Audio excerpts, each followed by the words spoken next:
Okay. Welcome, ladies and gentlemen, to Three in the Keystone, episode 28. I got Al Ryan, I got Chris Guest. I'm playing a road game tonight up in Providence, Rhode Island, checking in the hotel room. So hopefully the Wi-Fi stays strong there, boys. I didn't even realize that until you just said that. Just looking at your screen, I wasn't even paying attention to that. Yeah, my house is never this clean. I So was, luckily Megan doesn't listen to these podcasts. But At least you got heat in that room where you're at. what do you got though? You still got no heat or insulation down there in the basement? It's an unfinished basement, dude. Dude, by the end of this, I go upstairs and I sit in that hot shower for like 30 minutes, man, to thaw out. yeah, it looks cold. It's How cold. how many downloads do we have to get before you turn that into a studio? Quite a bit. Listen, guys, we need you guys to start spreading the word about this thing. No, but to all our listeners' credit, I will say we did pass 1,500 downloads this past week. So shout out to all you guys listening. Yeah, As absolutely. we continue to build momentum here in 2023.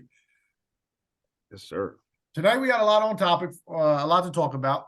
We're going to start in segment one. The Eagles finally have their playoff matchup in the divisional round coming up. So we're going to dive into the Giants and Eagles matchup, as well as the other three matchups in the divisional round. Segment two, we're going to talk Sixers. Midseason report cards have come out, and we're going to see who's the toughest grader between the three of us, especially with two of our partners in the education field. And last but not least, we got a fun segment for you to close on tonight. We're going to talk the best teams to never win a championship. But let's start it off with the Eagles matchup. We found out that they're going to be playing the New York Giants as the Giants upset the Minnesota Vikings 31-24 in a game that you two both predicted. I had the Vikings squeaking one out, but they did prove themselves to be the frauds that Chris said that they were. What was our records last week? Did you capture that? So you guys Probably not good. were 5-1 straight up, 4-2 against the spread. Oh, I'll take that. all I right. was 4-2 straight up, 3-3 against the spread. Okay. And like that's based on the numbers we used Tuesday. Like for instance, Cincinnati wouldn't have covered if we used a closing number, but Right. you can only judge on what we were doing on come Tuesday night, you know. Right. Somehow I'm in a little friendly pool with four other guys I know, and somehow I went 2-4 in that against the spread. So I should have listened to myself on the pod before making those picks, I guess. You Yeah, screwed yourself out of your own money. Up? I don't know, but I have no idea what the hell happened. Yeah, the losers you guys had against the spread were Tampa Bay, obviously, and Buffalo. All right. So the rest were all covers. But again, Eagles will be facing the Giants, who they swept in the regular season, 48-22 in Week 14 up in New York. And then obviously the slop fest of a game in Week 18 was 22-16. Eagles clinching the home field throughout, and the Giants not playing any of their starters. We did tease on Twitter. We had the inside scoop. We got some inside information from someone in the organization regarding some of the injuries. So those of you big Eagles fans, listen up. We're going to give you a complete update here. My source within the organization says the Jalen Hurts injury was an SC sprain in the shoulder. So I think some people were saying AC. It's actually an SC sprain. The game plan from the start was for him to miss 2 games, which is what he did before coming back in the Giants game. His injury should be healed. He's 100%. He's just basically sore. Like when he goes out there, he's doing stuff he hasn't done in a while. So it's really just soreness. But the injury as itself has healed. The Giants game, I asked, what was going on with that? Was he bothered by it? So it was more rust and just a kind of a vanilla game plan, which is what we hinted at earlier without the run pass options. Lane Johnson, not as good news. The injury is the adductor injury, which is what Joey Bosa had surgery on earlier this year and missed, I think, 3 months. He's going to gut it out. He's going to play on Sunday, but he's definitely hurting. It's not, there were some rumors online that it was just an abdominal strain, which was going to be good news because it's less severe than what he's dealing with. But it actually is the adductor injury. So we'll see what we get out of Lane. The only other update I got was Josh Sweat, who's good to go. Had a little bit of a scare. What game was that? Chicago? No. That was the Saints game. Saints game. Said he actually, like, when he went down, he had numbness in his arms, and it was kind of a stinger type thing. Right. But he's good to go. come this weekend. So there's your injury update on the Eagles side. How do you guys react to that news? What are your thoughts? Well, way more concerned, obviously, about Lane. That's something that is really going to affect him going forward. Now, for this game, I think they've had enough time. They've known long enough, both about the injury, and now obviously with the extra week to prepare in the playoffs, being able to prepare for one of four opponents really, but being able to prepare for the Giants. I think that we still have enough to defeat the Giants without a 100% Lane, but going forward, I mean, it just worries me because I feel like it's not going to take much to potentially knock him out of the playoffs. If that injury is as serious as our source seems to think it may be. The Hurts news is out. The Hurts news is obviously a lot more. It's a lot better for us because if it's just soreness, I mean, they're going to numb him up before the game. He's going to be good to go for those 60 minutes. Yeah, he's going to be hurting, but guess what, guys? It's January. Everybody's hurting. Right. So, he's going to gut it out. I don't really have any concerns about Jalen, but the Lane news is a little concerning. Yeah, I agree, Al. We talked about this for the last couple of weeks, actually, how important Lane Johnson is to the Eagles and their success and what they want to do on the offensive side of the ball.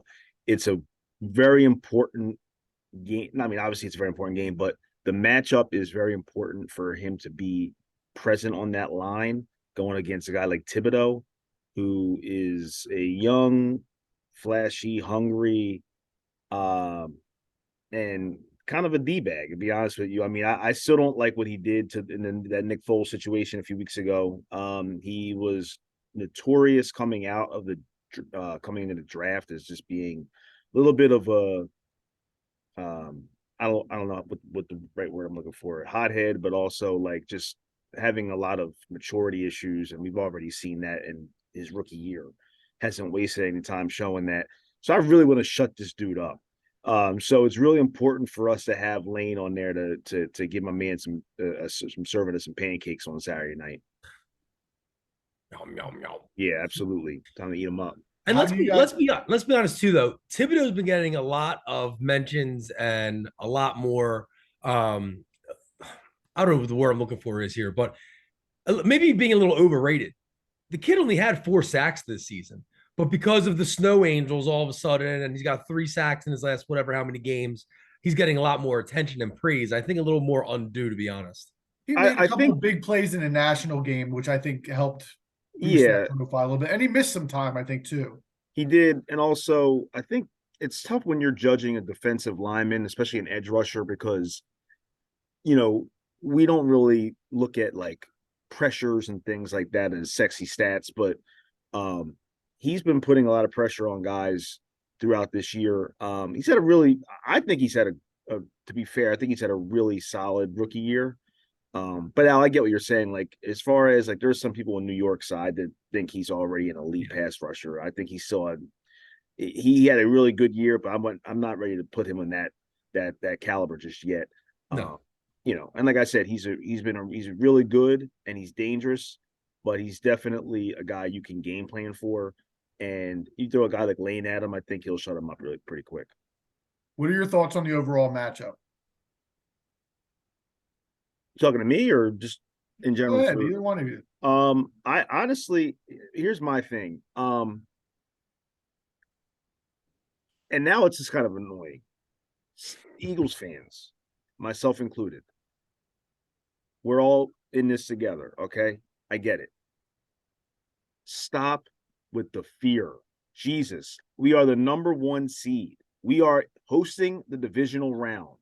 All I see all the time on Twitter and on hearing it, not just on there, but on the radio even, is people, oh, well, the Giants are high. Oh, well, Daniel Jones. Oh, well, I don't know if we can do this. Oh, well, Saquon's that. Oh, well, then they shut down Dalvin Cook.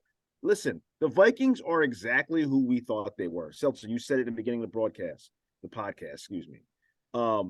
They are who we thought they were. Shout out to the late Dennis Green. And they got dealt with. And the Giants, to their credit, went on the road, handled their business. They're still the Giants. They're still a team who squeaked in the playoffs, in my opinion. They're still a team who is not an elite level team. they're a solid team, and they're a team that's on the rise. I will give them that credit. Brian Dable's done a great job. He is definitely a Coach of the Year candidate, and deservedly so. But they are not a team that we or our football team should be afraid of. Should we be concerned to game plan against and be smart and not take them for granted and lightly? Yes, of course. But they are not a team to fear. In fact, there's no teams at this point that the Eagles or our fan base should be fearing. And it's just frustrating. I don't know, guys, what do you think about that? Because that's like, I feel like it's a lot more negativity than positivity going into this game, and I just think it's frustrating. Like we always have this, like, for whatever reason, I guess because we're so used to it, the underdog thing, and I get that, but like this like scared loser mentality and not being able to handle being the big dog. It's like, I know we're not used to always having teams that do that, but we have one now, right now, and that's what they are. And we need to be acting like it and giving them credit for it instead of acting like they're, flashes in the pan, or a team that's been more lucky, or a team that's been more, with the product of a piss poor schedule, like the national media wants us to think. You're just feeding into that with that fear, and it's just kind of annoying. What do you think about that? So I think I get to look at it as a more neutral because I'm not as passionate of an Eagles fan as you guys. I don't. First of all, I agree with what you're saying. There's no reason to fear the Giants. The Vegas line shows us as 7.5-point favorites. Right. So Vegas knows what it is. The Eagles are a better football team than the Giants. With that said, anything can happen in NFL playoff games. But if the Eagles lose the game on Sunday, we talked about last week about what is a successful season. It's not a successful season if you end up bowing out to the Giants as the number 6 seed. And again, to their credit, like, they had a great year and they have a great coach. Like that's the one thing that I don't want to say scares me, but that's the thing that I would be a little bit aware of, is how good of a coach I think Brian Dable is. He's done a hell of a job. Daniel Jones played a great game on Sunday.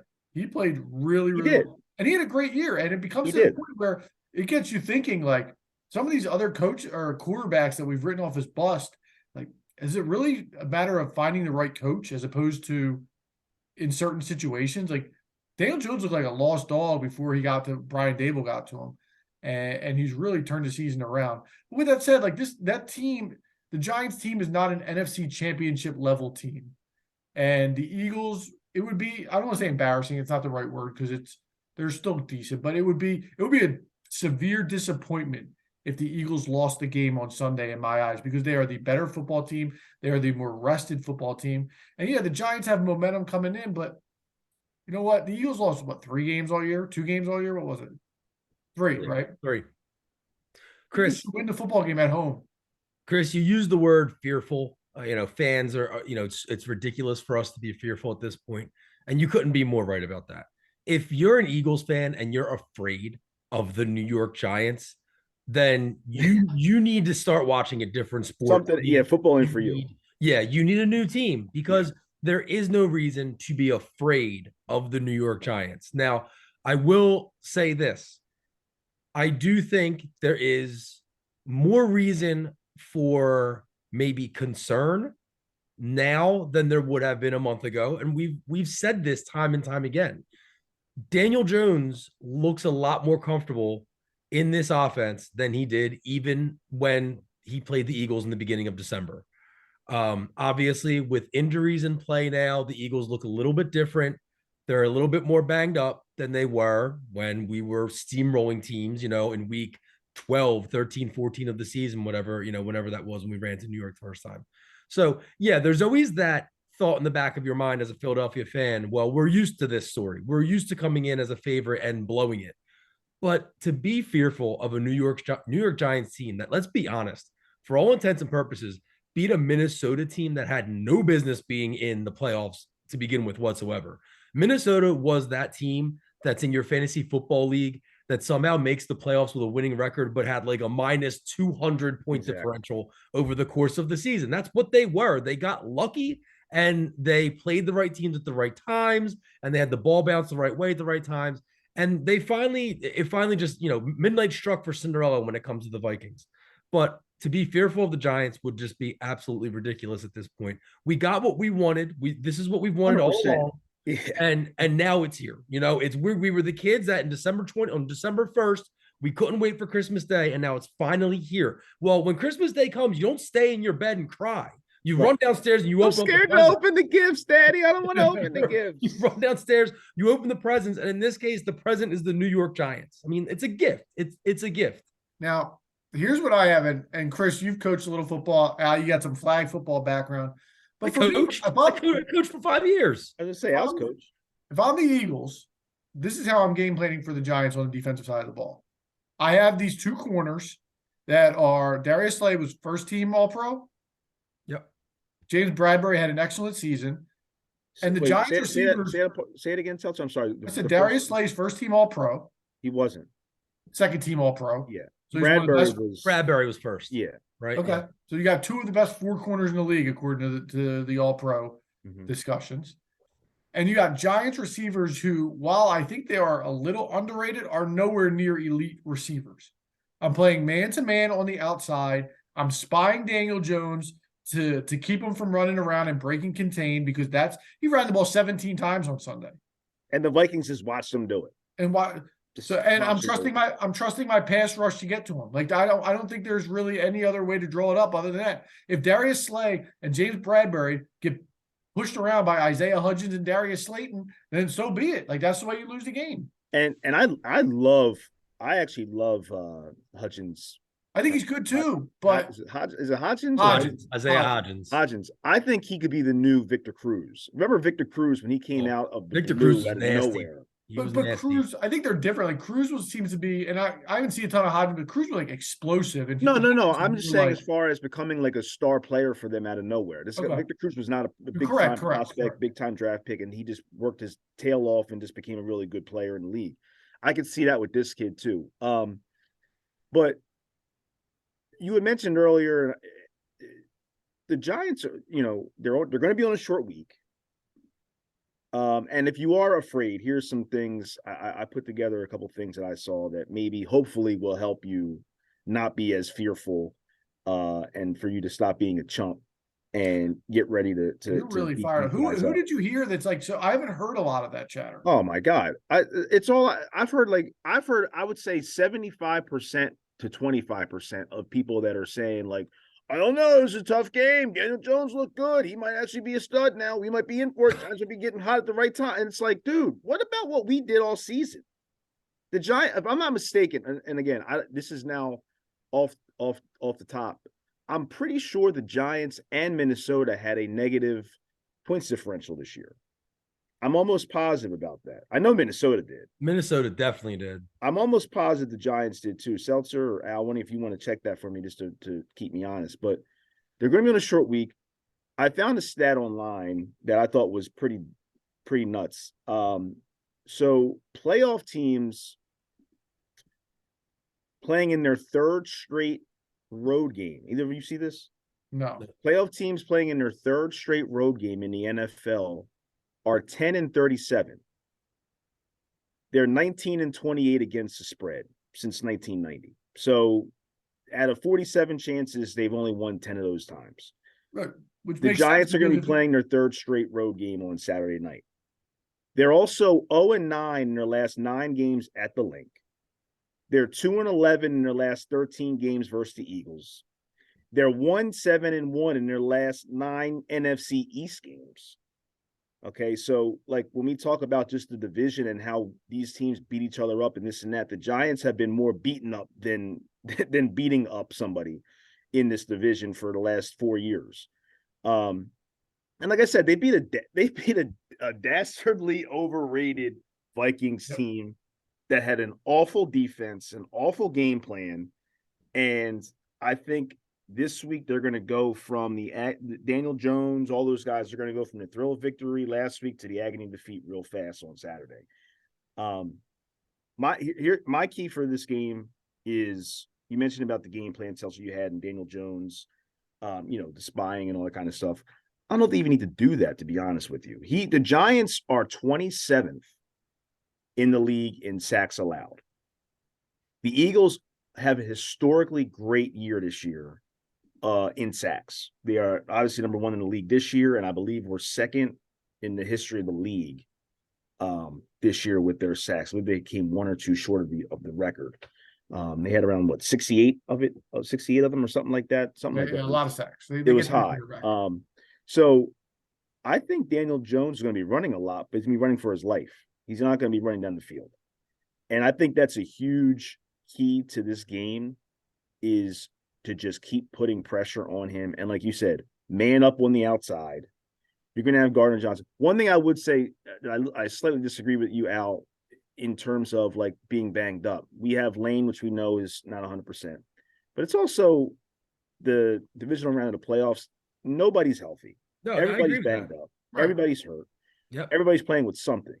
Now, it may not be as serious as what he has, and credit to him for playing through that.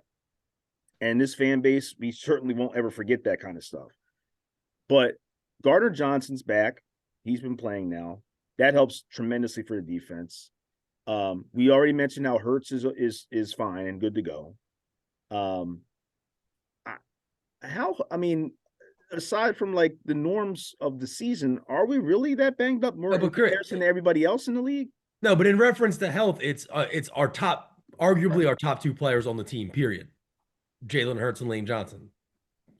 Right, but at least they're going to be on the field at least. So no, they are, but they're still injured, right? And it's our best 2 players, arguably our best 2 players. That's the only thing.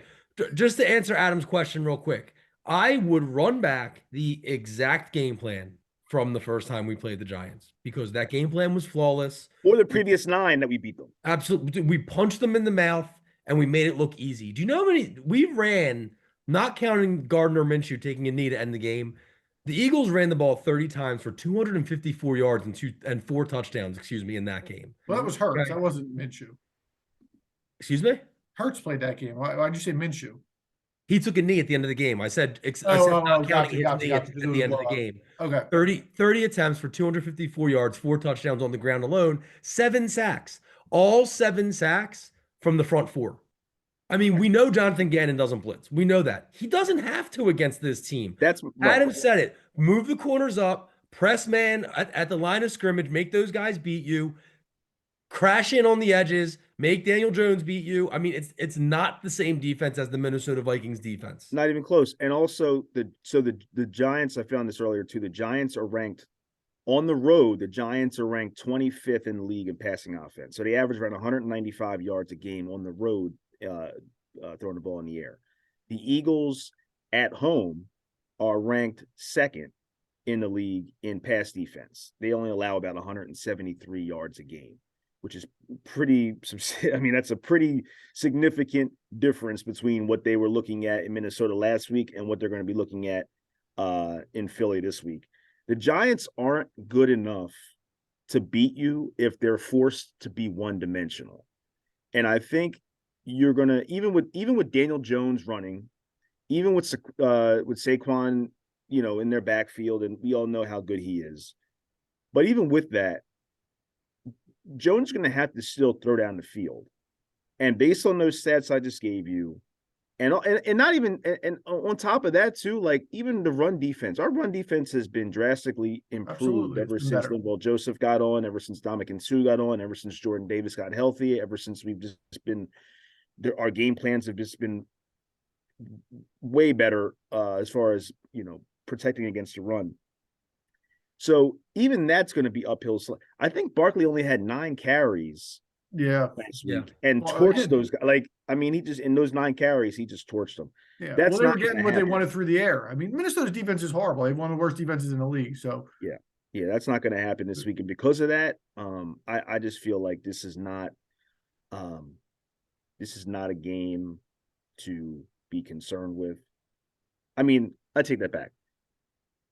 Any playoff game in the NFL is a risk, right? Because it's one and done. So any fluky little thing, anything could happen. So, but like I said, it'd be a disappointment if they lost. It'd be no. You earlier you said you were about to say embarrassing, and then you stopped yourself. It would be embarrassing. It would be. I agree. Okay. So I think that it would be embarrassing because we're all on the same page. So Al, what's your prediction? Give me a score for the game. Um, as we talked through this, I've gotten even more confident that the Eagles are going to win, but I'll stick with what I wrote down on the paper here. And I wrote down 26-18. Chris? 31-16. Okay, I kind of feel like Al, I feel a little more confident. I'm very much in the same boat. I have 28-20. And I think it's maybe 28-13 and the Giants score late. I don't think it's as close as a one possession game as Yep. it seems. So we all are taking the Birds minus the points, even though we have it pretty close. Al and I have an 8-point win, and Chris with a little bit of a larger one. And a Saturday night playoff game at the Link is going to be wild. Right. Yeah, what was that tweet? Like, there was an NFL doesn't know what they're doing, letting Philadelphians Yeah. giving them all day to drink. That's so dumb. They act like the Eagles have never had a night playoff game before. That's what I said back. I was like this is like we've never had this before, and also, but even still, like it's going to be nuts because drinking or not drinking, that fan base, or our fan base, in that environment is just going to be crazy. If you're going down there trying to wear red, white, or blue, and not on the American flag, it's going to be a tough time for you. I would be very cautious. There you go. Anything else you guys want to add before we jump into the other matchups this weekend? Listen to the coaching staff. I know that they're not listening to this, but don't get cute. That's it. Don't get cute. Don't put Jalen Hurts in positions that he doesn't need to be in, as far as running the ball or as far as making passes that he doesn't need to make. Give it. Look, my prediction: Miles Sanders should have a huge game. Mm-hmm. We all know what Boston Scott does to the Giants for whatever reason, but Miles Sanders should have a huge game. If he doesn't get 18 carries minimum, I'm going to be disappointed. And I would add on to that as far as a last comment, Jonathan Gannon, don't mess your money up, bro. You want to get a head coaching job, don't mess your money up. This is the time to get that bag. Yep. And that bag's going to come with that game plan. So this is, and it's on a silver platter for you going against a team that we've beaten, what, 9 straight times in our building. It's time to get the bag, bro. Don't mess it up. The Chargers should have an opening any day now, John. Yeah. No, they're not. They fire everybody but dude. Yeah. Ridiculous. Literally, it's insane. I mean, what did I tell you last week? All the things I said that have been wrong on this podcast, I said, do not trust Brandon Staley in a playoff game. Yeah, well. God, did that show its head. I saw a stat. So the Chargers are up 27-0. They're up 27-7 at half. How many times do you think they ran the ball in the second half? I mean, I watched the game. I'm trying to remember, like, I would say maybe like 3, 4. A little more. They ran the ball 7 times in the second half. Okay.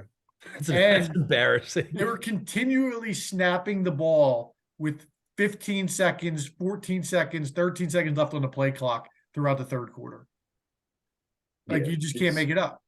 No. You can't make it up. If you let Sean Payton coach Herbert, look out. You can let anybody coach him other than that buffoon. Well, yeah, that's true too. I remember being in high school playing Madden, and if I'd be up 20 points in the third, I'd sit there and let the play clock run out, just eating Doritos, waiting after every play. Dude, some of these guys they make this into rocket science. They do. Right, absolutely. But let's jump into this weekend's games. We're going to do it similar to what we did last week. One of us will each break down one of the 3 games, and then the other one can chime in with some comments just for time's sake.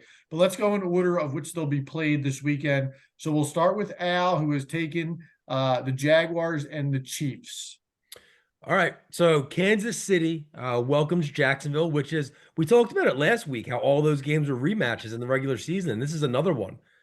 Kansas City defeating Jacksonville earlier this year by a score of 27-17 at home.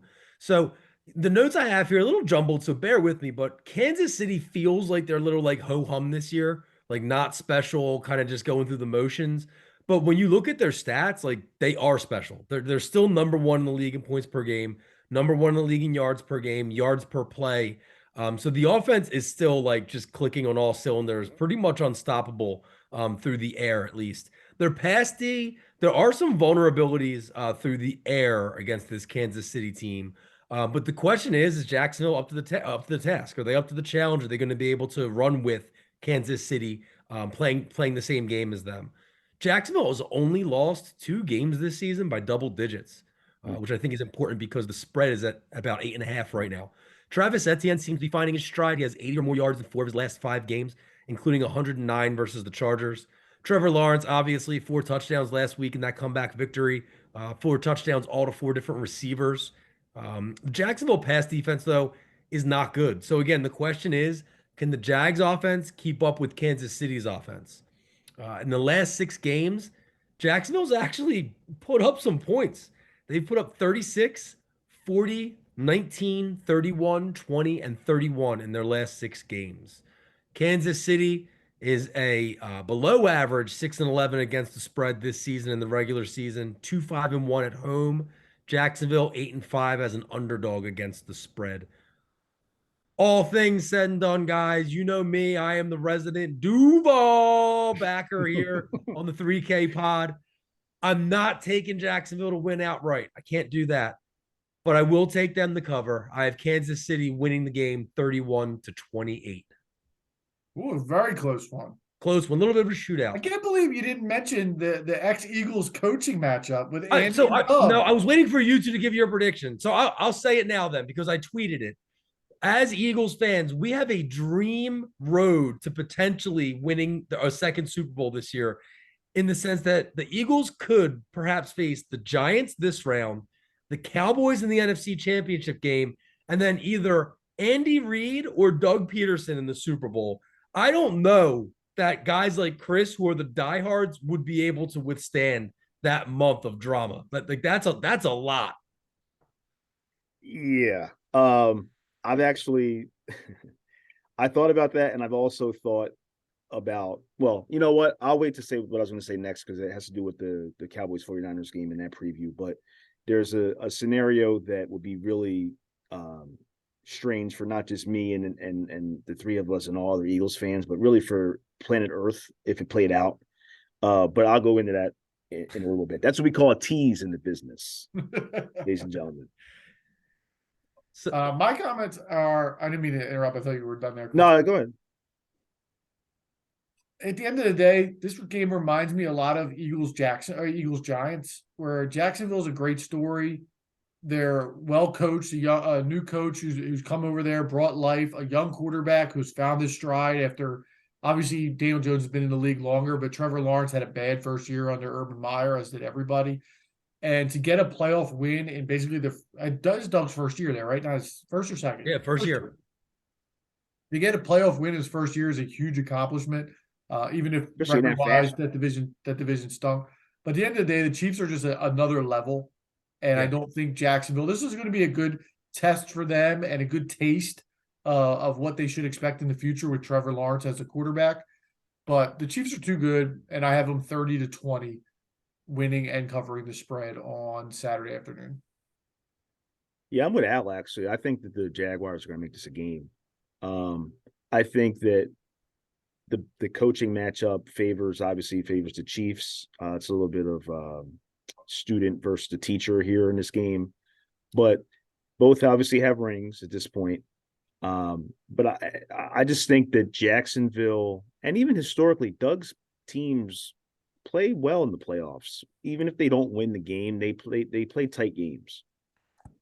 We know if Al's a resident Duval supporter, I'm the resident Trevor Lawrence supporter. I had him on my list of the 2,500 quarterbacks. Didn't look good in the first quarter or first half last week. Well, hey, but that's what winners do. They pick themselves up, get up off the mat, and they throw a punch back, and that's what he did. I'd argue that's what losers do with Brandon Staley. But go ahead. Well, yeah, he didn't punch back. That's the difference. Yeah, that's what I mean. Laid down. Yeah. And so I believe in Trevor Lawrence. I think he's, we forget sometimes that this kid was said to be the greatest quarterback prospect in 9-10 seasons when he came out in the draft since Andrew Luck in 2012, I think it was, when Luck got drafted. And one of the best in the last 20 years. So he's not just like all of a sudden, oh, I guess he's all right. Like, this kid was supposed to be doing this. Jacksonville expected to be getting this kind of quarterback when they took him in the draft first overall. So I think that this is going to be a big moment for the Jaguars and for Lawrence. I don't know if he'll be able to have enough firepower to get over the top. I think experience plays a big factor in these kind of games, especially when you're on the road. So I would take. Let me go with this prediction on the fly right now. I'm going to say Kansas City 31, Jacksonville 27. Okay. So you guys are both taking the Jags with the number, but we're all taking the Chiefs straight up. Yeah. Fair enough. We'll move to the Sunday slate, which is going to be a great day of football. Again, I think the Saturday matchup was maybe a little lopsided, but Sunday we got two heavy hitters, and I'll take the main event, which is going to be the first game, the Bengals and the Bills. Unfortunately, we weren't able to see this game a few weeks ago with the Damar Hamlin incident on Monday night. But that looms large in retrospect, because if the Bengals win that football game, this game is being played in Cincinnati as opposed to being in Buffalo. So all things aside, obviously everybody, the line is, what matters first, and that obviously it does. But that game was huge, and the fact that it didn't get played obviously has implications as we go into it. Buffalo scared a lot of people with their performance this weekend. And I don't know if some of it was looking past Miami, who, everybody was talking about that game being 25, 30 point differential. Yeah. But Josh Allen just keeps throwing the ball around with reckless abandon, and eventually it's going to bite him. I kind of did some research looking in. If you remember, he hurt his UCL in roughly like week 8 or week 9. And I tried to look up his stats and compare them, but the stats before and after the injury are actually eerily similar. So it's not anything like injury related per se. And I looked like completion percentage, touchdowns, interceptions. They're all right around the same number. The Bengals, they also didn't look great. But I'm not a big Bill Simmons fan, but I was listening to his podcast, and the one thing I agreed with him saying, he was talking about playing playoff games against the Ravens. And he compared it almost to playing the Miami Heat in the NBA, where it's like, we know we're going to win, but like, why do we have to play this team? Like, do you know they're going to beat us up? You know they're going to be smart. They're going to be frisky. They're going to be tough. And it's just not going to be an easy out, even though we know we're going to win the game. And since he was in a dogfight all night and they get a break at the end of the game with the fumble return, I have two concerns with Cincinnati.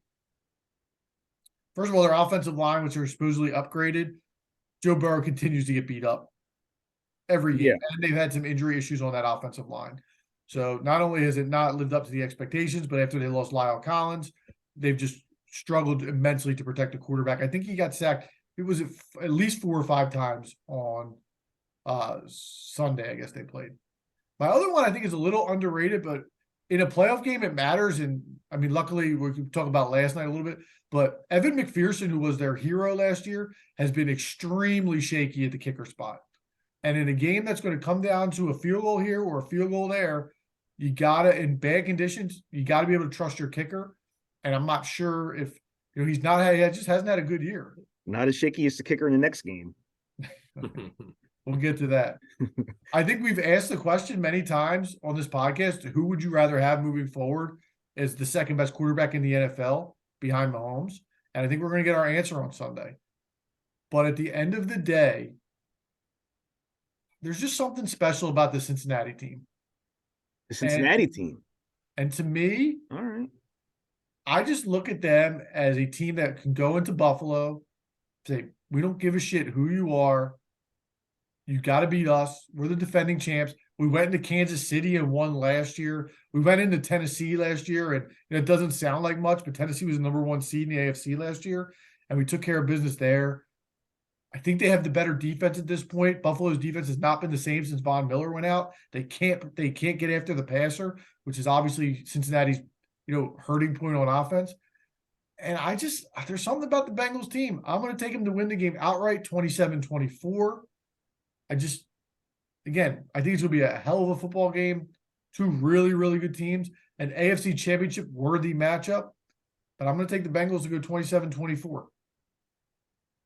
That's actually my exact prediction also, that score. Listen, I mentioned this before. Burrow is probably my favorite player in the league right now. I love watching him play. I love that offense that they have. I love Jamar Chase. I love T. Higgins. I love Boyd. I love Mixon. all those guys are just dangerous. They got dudes, man. And if that O-line could just like stick together and like do, play worth a damn for once for this team, they would be even better than they are now. They've had injuries and things like that have come up for them, but I think that Buffalo is a team that I can't figure Josh Allen out. I'll be honest with you. I don't know if he is Brett Favre or if he is Pat Mahomes or if he's Tom Brady or if he like not in terms of the style of play, but as far as like the chance of being special and being a winner. I can't tell. I don't know what he is yet. Here's my one thing that I'll add. I said this last week, not on the pod, but I think it was on a text. It's like the dude turns the ball over like 3 times a game, but every week you turn, they got 40 points. Yeah. And it's crazy. And it's very hard to win a playoff game in Buffalo. They had mentioned it, and I should have wrote it down. They said it during the broadcast on Sunday. They've only lost, I think you can count the number on one hand, playoff games in that building in their history. Between the weather, the fans, the team on the field, everything, it's very Tough difficult place to play. But I agree with you. I think that I would give the edge to Joe Burrow in that matchup. I think Burrow is probably over top to bottom, probably the second best quarterback in the league, skill wise.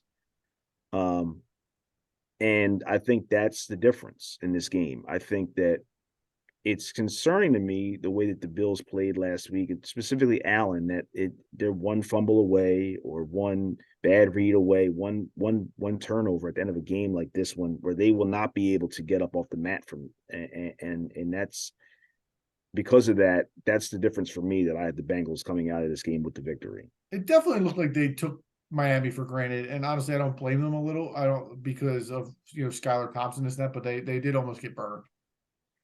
I will say this though, before Al goes on. If the Bills, I was debating this when I was watching the game this weekend, when the right time would be. And because of the circumstance being what it is and the possibility of the AFC Championship being neutral site, I think the Bills need to get DeMar Hamlin to do the coin toss. I was thinking that too. I was going to ask you guys if you thought he would be at the game. I think he needs to be at the game Sunday. Not to say that Buffalo can't win if he doesn't come to the game, but if he does, right, man, that's going to be a special scene. Boost. And I don't know, I don't know how. That's gonna be uphill climb even more so for Cincinnati if that plays out. Is he able to? Do we have any idea if he's able to like physically do that? I would imagine he is. He's been, and I don't mean this to be insulting. He's been tweeting a lot lately. I know. So I mean, look, I get it. He's probably still resting up. I imagine he would want to if he could. Yeah.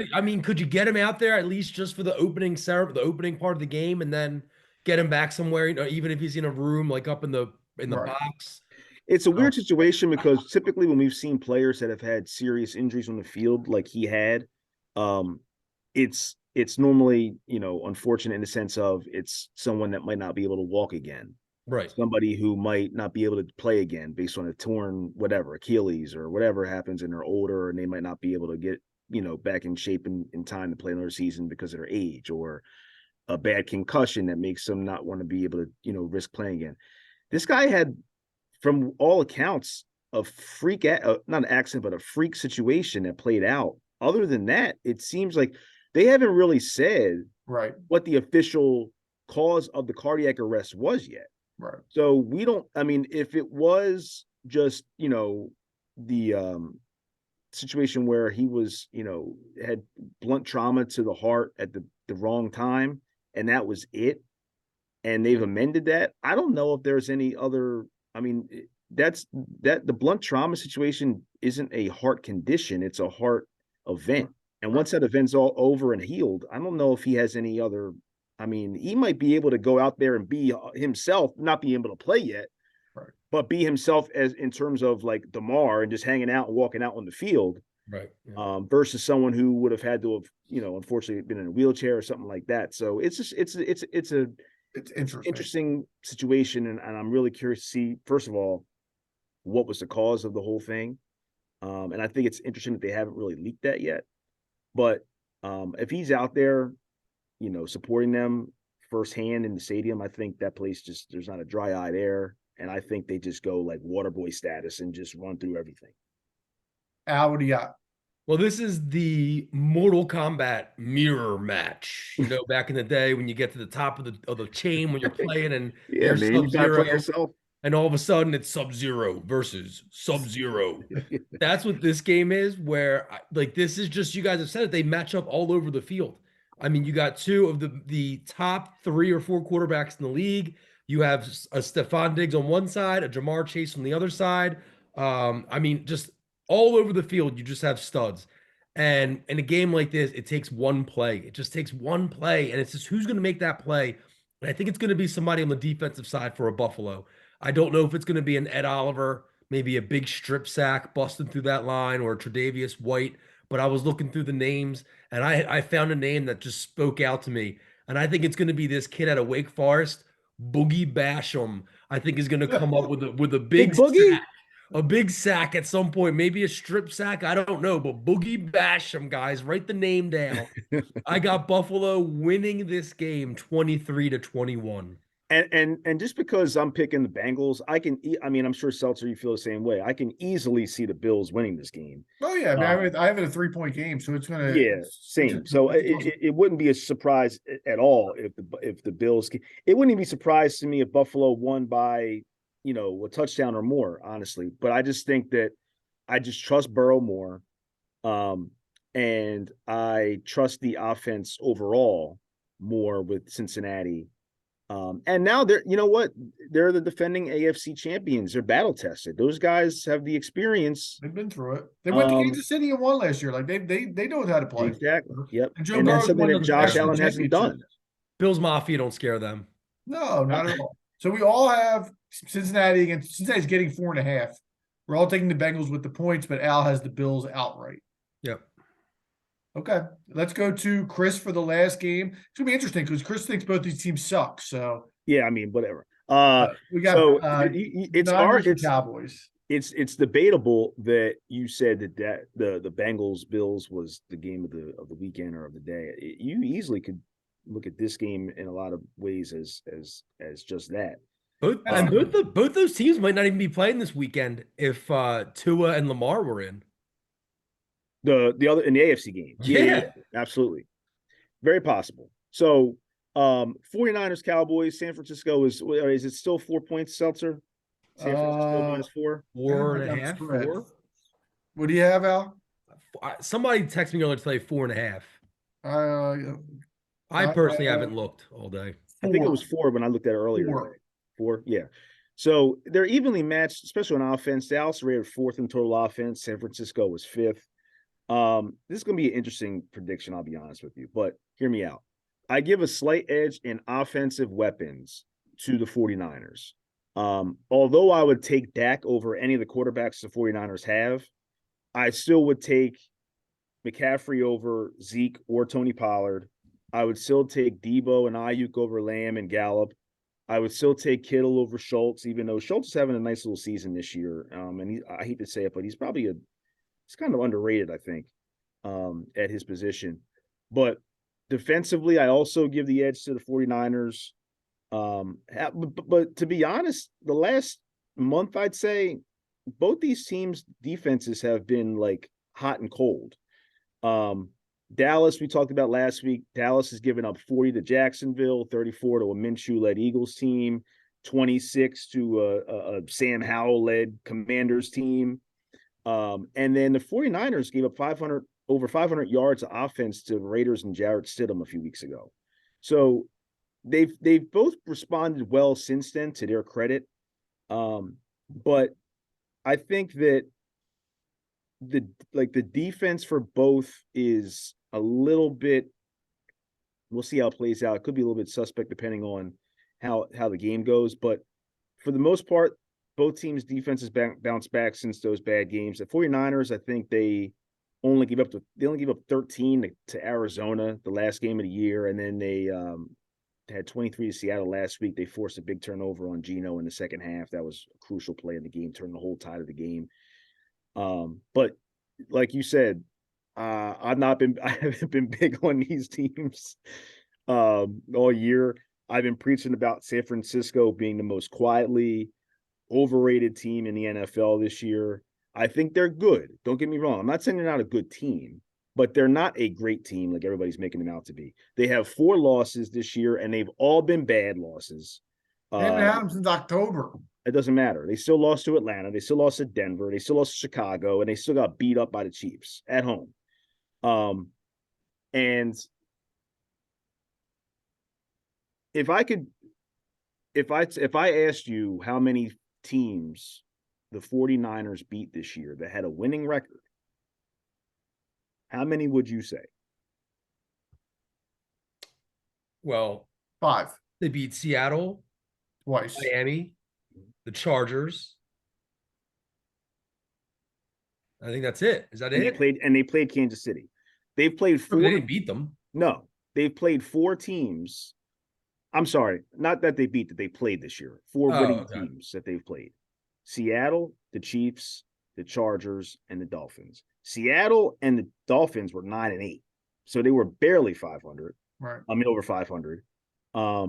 Kansas City was Kansas City, and the Chargers were weird 10-7. Their record's always weird because they're just, I don't know what their deal is. And that coach, we've already talked about Sealy enough in this show, but that's part of what I've been saying all year is I just feel like these guys have gotten all this credit and they haven't. If somebody says the Eagles or anybody else hasn't played certain really great teams or teams of their caliber and this and that, the 49ers damn sure haven't. So the Eagles did only play 5 teams with winning records, dude. But I'm saying though, like I got to go back on that. You're just cherry picking here, man. I got to go back and see that. But even still, Dallas played 6. They played the Bengals, the Giants, the Eagles, Lions, Vikings, Jaguars, and they went 6-2 in those games. My key for the game is the 49ers rank, and again, I love looking at stats where, especially in the playoffs in football, where you're talking about home and on the road. Because I think that does make a difference in the NFL, in the playoffs. And the 49ers rank 28th in the league in defense versus the pass at home. They're averaging around 240 yards per game given up, but they're number 1 against the run. They only give up 66 yards a game on the ground at home. So Dallas is going to have to sling it. And if they want to have a chance in this game, Dak's going to have to have a big one. But he is coming off of a game where he had a big one, and he's got a lot of confidence. And I think that it'll be interesting to see his performance if he can go back to back here with those kind of statistics. So if the 49ers want to win this game, they're going to have to give a heavy dose of Christian McCaffrey to Dallas, bottom line. Not only in hopes that he shreds them up, but also in order to successfully set up the play action. I think that McCaffrey's acquisition has been huge for them in the play action game. The 49ers of all teams love the play action, and working off their backs to set up the pass to Kittle and to Debo and things like that. So I think that's going to play a big part in what they're going to do this weekend. And for Dallas, I think, like I said, they're going to have to throw the ball. And if Dak stays hot, I'll be honest, I think Dallas wins this game. I think Dallas upsets the 49ers, quote unquote, for those who can't see us on YouTube. I did the quote things with my fingers. As much as I hate to say it, I believe it. I think Purdy, I think he looked a little suspect last week in that game, especially in the first half. I was not, he looked like a guy who was a little bit over his head, like he was boxing above his weight class a little bit. I don't know about that. I thought he looked, the first drive he looked shaky, but other than that, I thought he settled in and he threw for 340. Yeah, he looked something good. Like that. But like I said, the first half he was not good at all. He wasn't. But like I said, I don't think he's played. I mean, he's only played the best teams he's played himself. He played the Dolphins and Seattle twice, once in the playoffs, to his credit, and he beat them. But the Dolphins game wasn't even a full game. It was when he came in relief when Garoppolo got hurt. So, and again, we talked about how the Dolphins were 9-8. They were barely a playoff team. They were just over 500. So take what you will as far as if the Dolphins were truly a good team this year or not. I don't really know myself. But Dallas is 4-4 on the road this year. I mentioned before, I think they're very beat. They're not as good of a team on the road, but they just got a big win on the road last night. So again, They they're played good riding last some night. momentum. Dak's riding some momentum. Even though I think they're not as good on the road, I also think even more the 49ers are not as good as everybody, especially those on TV, tell us to think that they are.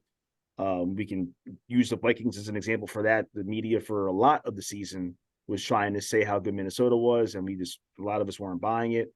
And now they're already watching the playoffs at home like we are. So I just don't trust Brock Purdy to win this game. I think that the carriage is going to turn into a pumpkin with this kid soon.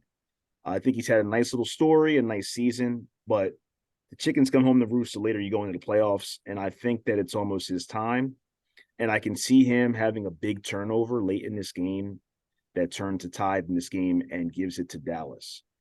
So my overall prediction in this game is I think we said what was it, -4 for San Francisco was the line. I'm going to actually take Dallas outright, 23-20. And real quick, even if that happens, if we have an Eagles-Cowboys NFC Championship game, Forget it. at the link, it City's is gonna going to burn. be pandemonium. And I will tell you this. I mentioned a stat about teams that are playing their third straight road game. The Dallas Cowboys, if that happens, the Dallas Cowboys would be playing their fourth straight road game. And there's also a stat out there that I'm not sure if you guys seen it or not. Teams who have played the 49ers this year are 0-15 the next week. Didn't you laugh at that stat when they put it on the TV the one week? Who, me? Yeah. I How was would I with laugh at somebody who that? laughed at it. No, I didn't laugh at it. 0-15 the next week when this year when for teams that have played the 49ers and played somebody else the next week. And then on top of that, you're playing the fourth straight game on the road. On grass in the cold, the whole thing. Dallas is not going they're not gonna have a chance in that game. I'll say that right now. But they will have a chance and they will win this one this weekend against the 49ers. I'm calling it right here, 23-20. All right, Al. Chris. I know San Fran's your squad, so I'll throw it to you. Yeah, and Chris, listen, I said it last week that I thought Dallas was the worst matchup for the Eagles, the one I didn't want to see in this round. And the reason why I said that, it was really what we saw last night, because this is a team that when everything is clicking on offense, they are a team that's going to be able to beat pretty much any team in the NFC when everything's going right. But we do know that Dak Prescott has a propensity to throw picks. He only has 3 games this season where he has not thrown a pick in the game. And I think if he throws 1 or potentially 2 at San Francisco to this 49ers team, you are disrespecting the greatness of the 49ers this season. They are a great football team on all sides of the ball. I understand the trepidation with believing in a Brock Purdy. How would we know they're great though, Al? Who would they beat that you would say they were? But even if they played bad teams, they whooped bad teams. Right. All of the numbers, dude. I don't know if you're a DVOA guy, but you should become one. DVOA is one of those stats. It's a little bit of an advanced metric where it takes into account not just like the quality of the opponent. It literally takes into account like the timing of the play. So like if you rush for 3 yards, it's not equal if you rush for 3 yards on 1st and 10 or if you rush for it on 3rd and 2. And it takes that into account. And San Fran is the #1 ranked team in these rankings, according to DVOA. Does it take into account those 4 losses I talked about, or giving up 500 yards to the Las Vegas Raiders? Listen, it absolutely does. Okay, San Fran, they gave up what it was. I think it was close to 400 passing yards against the Raiders, over 400 against the Kansas City Chiefs. But that was it. No other team threw for 300 yards against them this season.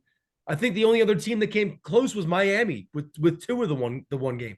But listen, I think that all of a sudden you're giving Dallas, I think, a little too much credit. You're taking, eating a little bit of the magic beans here after last night. I got San Fran winning this game 27-17, and a little bit of a boring one if I'm being honest. Ooh. Really? All right. So for me, I'm kind of on the fence on where I'm going to go on this game. Man, I think every year in the playoffs, there's always a team that plays great in the wild card game. And then we come out and we're like, holy crap, this team's got a lot of momentum. And then divisional round, they get beat. And we're like, maybe we just overrated that team in the wild card game. I don't know if that's Dallas or not. I'm kind of torn because, like Al said, when Dallas clicks, they're tough. They're really tough. With that said, I think that there's going to be playmakers all over the field in this game. I mean, we mentioned the San Francisco guys, you mentioned the Dallas guys. I think it comes down to the wire. And what I wrestled with all day was, is Brock Purdy going to make that big mistake at the end of the game? And then I went to the other side and I said, Dak Prescott may be more likely to make the big mistake at the end of the game. Like, that guy turns the ball over a ton too. And the thing that we haven't mentioned, neither of you mentioned, which is maybe the bigger mismatch between the entire game, is Kyle Shanahan versus Mike McCarthy. Yeah. Because I think Kyle Shanahan's a really good coach, and Mike McCarthy's known for not getting it done in the big games. And for that reason, I have San Francisco 26-24 in a very, very good game that may come down to a Robbie Gould, Penn State's finest, field goal at the end of the game. I think San Francisco squeaks it out, and it's San Francisco and Philadelphia in the NFC Championship. Hold on for a second, so to that last point. If I recall, wasn't Kyle Shanahan the coach of the biggest collapse in Super Bowl history a few years back? He was a coordinator. I don't think he was the coach. But still, he was on that. Like, he was still a big part of that collapse with Matt how many Ryan. How many Super Bowls has Mike McCarthy been to? One. Was he the coach of that team? Yeah, he won with the Packers. Okay. Shanahan's been to at least 2, maybe 3. And I trust him. I think he's just a better coach. You think Mike McCarthy? Oh, no, don't get me wrong. I'm not saying that he's not a better. I think I agree that Shanahan's a better coach overall. But when you said about how you trust Shanahan more in like this spot, like I don't know, like, you should be able to, but that's still one thing that, like, for me, I always think about and will think about with Shanahan is he still was responsible for. Not as the head guy, though. Wasn't the head guy. He was on that team for offense. Dan Quinn wasn't handling anything with that offense. He wasn't the head coach. I mean, the head coach is the one making the decision. So, yeah, maybe he's partly responsible for it, but he's still not since he's been to San Francisco, he's done a really good job. He went to a Super Bowl with Jimmy Garoppolo. Yeah, Mike McCarthy, you're forgetting to blew it all those years in Green Bay. Oh, no, that to me amounts to more than that one blown Super Bowl that Shanahan wasn't even the head coach for. So if I look at the lines here, so Al's taking San Francisco. Me and Chris are both taking Dallas with the points, but Chris is taking Dallas outright to win the game. Can't believe what a big Cowboys fan you are, Chris. Listen, how about them Cowboys? You said earlier about the Eagles only having played 5 teams with a winning record, was it? Yeah. Well, guess what? 5 is still more than 4, brother. I'll tell you that. Ain't nothing wrong with math, all right? All right, so that's our divisional round. Chris trying to prove he knows math after that debacle last week. I gotta make up for it. You've been prepping all week for that. But that's our divisional preview. In segment 2, we are going to give out our midseason grades for our Philadelphia 76ers. So stay tuned. We will be right back with segment 2. Welcome back to segment 2. We're going to talk Sixers. And actually, as we record on this Tuesday night, the West Coast games are not that bad when you podcast earlier. This is going to lead us right into Sixers Clippers at 10 o'clock tonight. But we are at basically the mid-season point. Sixers are 27-16. They're 4th place in the East. They're a half game out of 2nd place. It's time to give our grades for the first half of the year. We are going to start. I asked you guys to each do 7 individual players, those being the 5 main starters and then DeAnthony Melton and Shake Milton. But I want to start with the bench as a whole. So we're looking at the group outside of those 7. So George Niang, Montrezl Harrell, Paul Reed, Daniel House, and Matisse Thybulle. I'll start with this one. I gave them a D+. And the only reason I gave them a D+ is because George Niang has done a solid job off the bench. He obviously hit a big shot to close the Lakers game last night or 2 nights ago, as well as a defensive stop. He's been what you can ask for him. He shoots the ball off the bench. Is he good enough to be the first forward off your bench in a playoff series? No, but that's not his fault. So he should be your second forward off the bench, playing 15 minutes a night. He's done a good job. The rest of those guys have all been horrible. I have notes here. I think Montrezl Harrell, I put his defense reminds me of Jahlil Okafor. Like he can't guard anybody. Reminds me of Jaleel White. Temple's own Jaleel White that's on the team currently. Not to be confused with the Urkel Jaleel White. I've Everybody's been all a, confused. I've been a proponent of Paul Reed playing, but he can't put together a good stretch of basketball over a course of games. Matisse Thybulle, actually, his analytics are really good. The team is, I think, 10-0 when he plays 20 minutes or more, and Yeah. defensive rating is really good, but the eye test doesn't show that when he's on the floor. And Daniel House, I just have LOL next to his name. Like, that dude's a waste. Dude, you gotta get out my notes, bro. So I have a D+ for that group because the only positive I've seen is George Niang. I have a D, and for the same reason. George Niang he's having a heck of a season for what he is. He's kind of having the season that, like, he's the player that people wanted Furkan Korkmaz to be for the last like 3 seasons. Like, he actually hits the three. He actually plays a little bit of defense here and there. Like, but all those other guys that you named, if we could morph them into one guy, we might actually be in pretty good shape. But like, all these guys are bums. Montrezl Harrell is a bum. Daniel House Jr. is Montrezl cooks, bro. He don't cook nothing. Daniel House Jr. is the biggest bum on the team. Thibault stinks. Who else? Paul Reed stinks. He can't play offense. He looks like a deer on ice on the offensive end. How does that happen? He crosses the half court. He becomes a different player. This bench it's bad. They're gonna have to go to what? A 6-man lineup in the playoffs? Well, you got 7. Yeah, so excuse me, 7. Not with this coach, you're not. You got 7 plus Niang. Not with this coach. You know better than that. Yeah, well, I mean, but I feel like Milton and Niang are like one and the same come playoff time too. You can't really rely on more than like 20 minutes from either one of them. Yeah, I think we've talked too much about him. Chris, what's your grade? So I give him a C-. Ooh, favorable grade, easy grader, Chris. I will concede though, and you guys already beat me to it, but Paul Reed can't play. Al, that was a perfect description of him, the deer on ice. He literally looks like, I'm thinking about the scene in Bambi. Bambi, yeah. Like, slides across. Like, I remember what was it? The Thunder game, I want to say, a few nights ago. And Harden's like telling him to come up for the pick and roll at the top. And he just stands there and he's like, bro, come up. Like, he's literally like waving him. He's like, oh, my fault. Like, and then he did it again the next possession. Yeah. 2 straight possessions. Like, I think, like, IQ-wise and skill-wise, defensively and offensively, actually, to be honest with you, he just is not what we want him to be. We keep wanting him to be something he's not. And I have to, even more so, I have to concede that maybe Rivers is right with Paul Reed. We were all like, he's still better than Harrell. He should. I don't know about that.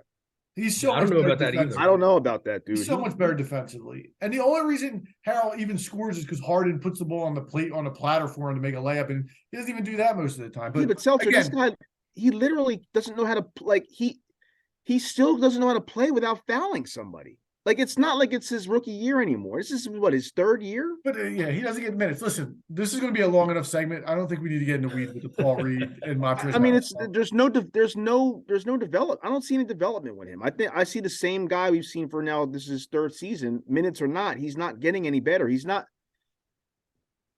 Listen, I think that on this team with Joel Embiid, you have to have a reliable guy that you are going to be able to put in as a backup center. Yeah, we've never had that. We've never had that. Never. People are like, well, we had Dwight. Dwight was a dope. Okay. Because every year they sign an old ass dude that they think can do the job, and they never can. Like, they don't ever spend any time. I understand not spending money on that spot because you have Joel, but like, draft a guy and develop him. Like, that's not that complicated. And we have that, or had that, and they gave him up. I think that, what's his name? Drummond, we didn't have in the playoffs to see what would happen. But Drummond got exposed with the Nets in the playoffs. He couldn't play either. And then we've had Greg Monroe, who was awful. Amir Johnson, Boban. I would say DeAndre Jordan, who I'd rather have. Oh, get the hell I literally would rather have Jeff Seltzer playing center. Even Al Horford. Down to Jeff. All right, I said enough. We've talked enough. Let's move on. So I also think that, and I've been saying this the whole time. Can't get past them. Let's move on. Also, let me talk about Daniel House. No, because it's important. Niang's not good. Like, No, but that's he's not wrong. good. You're He can wrong. shoot. He's He good can for what he- shoot. What he's else good does for what he- Niang bring to the table? He can't. But that's but why he's a all he bench does. player. That's That's all why he he's a bench is. player. Yeah, but he's like our seventh guy. Okay, You but that's can't not his look at Niang fault. as your But he's seventh still guy in been this good league. for us. Say what? Like, yeah, like he shouldn't be the first forward off the bench. Like I agree with that, but that's not his fault. Like he's done his job. He's Can shooting Niang- 40% can from Niang- three. Is Niang athletic? No, We don't Can need he him to be jump? a Can he guest. guard? Guest. Can he defend? he's brought here to Yes. shoot. Compare him to the seventh man on any other team. He's got the best effective field goal percentage on the team. Can he create his own shot? Do we ask him to? Let me ask you this. Sometimes he tries to do that. Let me He ask you tries this. sometimes to do that minivan roll to the cup or whatever the hell he calls it. Like, Let me ask you this, Teach. If you think Niang stinks and Harrell stinks and Reed stinks, why the hell did you give him a C minus?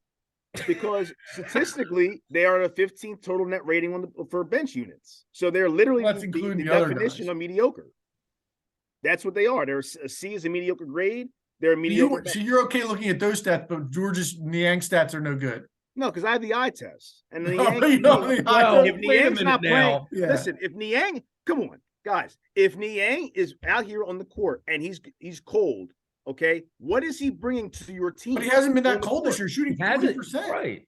But I'm saying if he, And like- when he does, and he has last year in the playoffs, what is he bringing to you? Believe me, Nothing, I that's what know. he- Listen, I'm that dude. We're I grading him am on that what guy. we're grading him on what he's done so far this season, though. I'm not Yeah. grading him on what I think he's going to do in the playoffs. I just think that if he's your seventh guy, whether it's his fault or not, if he's your seventh guy off the bench, you're not going anywhere. I mean, that's he's the seventh guy on your That's fine. team and I'm the not second guy off your arguing bench. that. You're not I'm going arguing anywhere. he's been productive and I trust him to Not make going big anywhere. shots. He's the third guy off the bench. All right. Seriously, let's move So on. So overall, I got a C minus. All right. So let's move to Shake Milton. Hey, wait a minute, time out. No, because you gotta put some respect So on my let- name for a second. So let's move to A save C minus is not. You're acting like I give him an A. Well, A C I'm minus saying from a D is not that big a difference. I'm saying Al and I gave them more credit and we gave them harsher grades. I gave a D. I give D plus. Yeah, I gave was a D. nicer than you were. Right, but I'm saying though, if they're 15th in total net rating as a bench unit, that equates to a C grade. Yeah, but that also There's includes 30 teams. But I'm saying that also includes those other two guys that we're going to talk about, the bench unit. Right, that's what brings it up to a C minus. Okay, all right. Let's Shake You Milton cutting me off. You're not letting me get to them dudes. because we're going to be on this topic for an hour and 20 minutes. All right, well, go ahead. Shake Milton, I gave an A minus to Shake. I think since they committed to giving him minutes, which was the Milwaukee game when Maxey got hurt, he's 41% from three, which has been a knock on him for years, is that he wasn't a good enough shooter. He's averaging 13 points per game in that stretch. And as the fourth guard on your team, he's given you everything you can ask for. So I gave him an A minus. And I'll say this, I think he is an underrated stealth trade candidate for the Sixers. What do you guys think? Is he making any? I mean, what's his? Salary wise, making no, any but money. he has value, I think. But as a throw into a deal, but like for based on his skill set, not his salary, but they're not going to be doing anything. They're going to get rid of Furkan or Springer for the contract so they can get under the luxury tax, Which is a joke. and that's their move. But I'm not saying they're going to make a big deal, but I think they need to add a wing with size or a backup center, and I think Shake may be that piece that ends up moving. That's just my opinion. I just no, I get it. I just don't think that they're going to have that move in them this year. But that's another conversation. Okay. I give him a B. I have him a B. It's pretty much the same thing as you were saying, but I just need a little bit more consistency. And I wish he would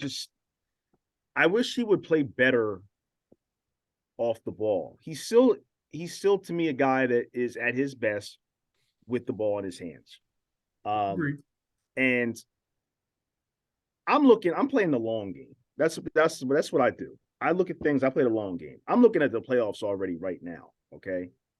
And Shake's going to be a guy who we would love to have play some minutes offensively, for offense especially. But he can't be on the court with Harden. He probably, I don't know if the numbers, plus minus or net rating when he's in the backcourt with Maxey, or Melton even. But I don't know if we're going to be able to, and I've said this before, get him in his appropriate role long term throughout this year or even long term period. I just feel like he's going to be better on another team. As long as we have Harden on this team, I don't see Shake, especially in the playoffs, being as good as he probably could be, because he can't do what he does best, which is have the ball in his hands and create for himself.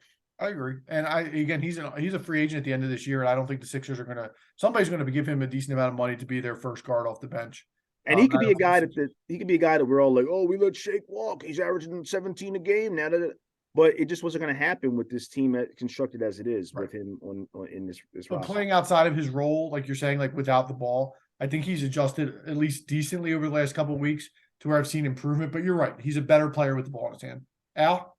Yeah, I got nothing to add. That's exactly what I was going to say about him. I gave him a B plus for that reason. I really trashed him. I really was kind of sick of him, but he proved me wrong in that run when he was kind of the guy, showed that he could do it. But he's just another guy on this team. He's another square peg in a round hole.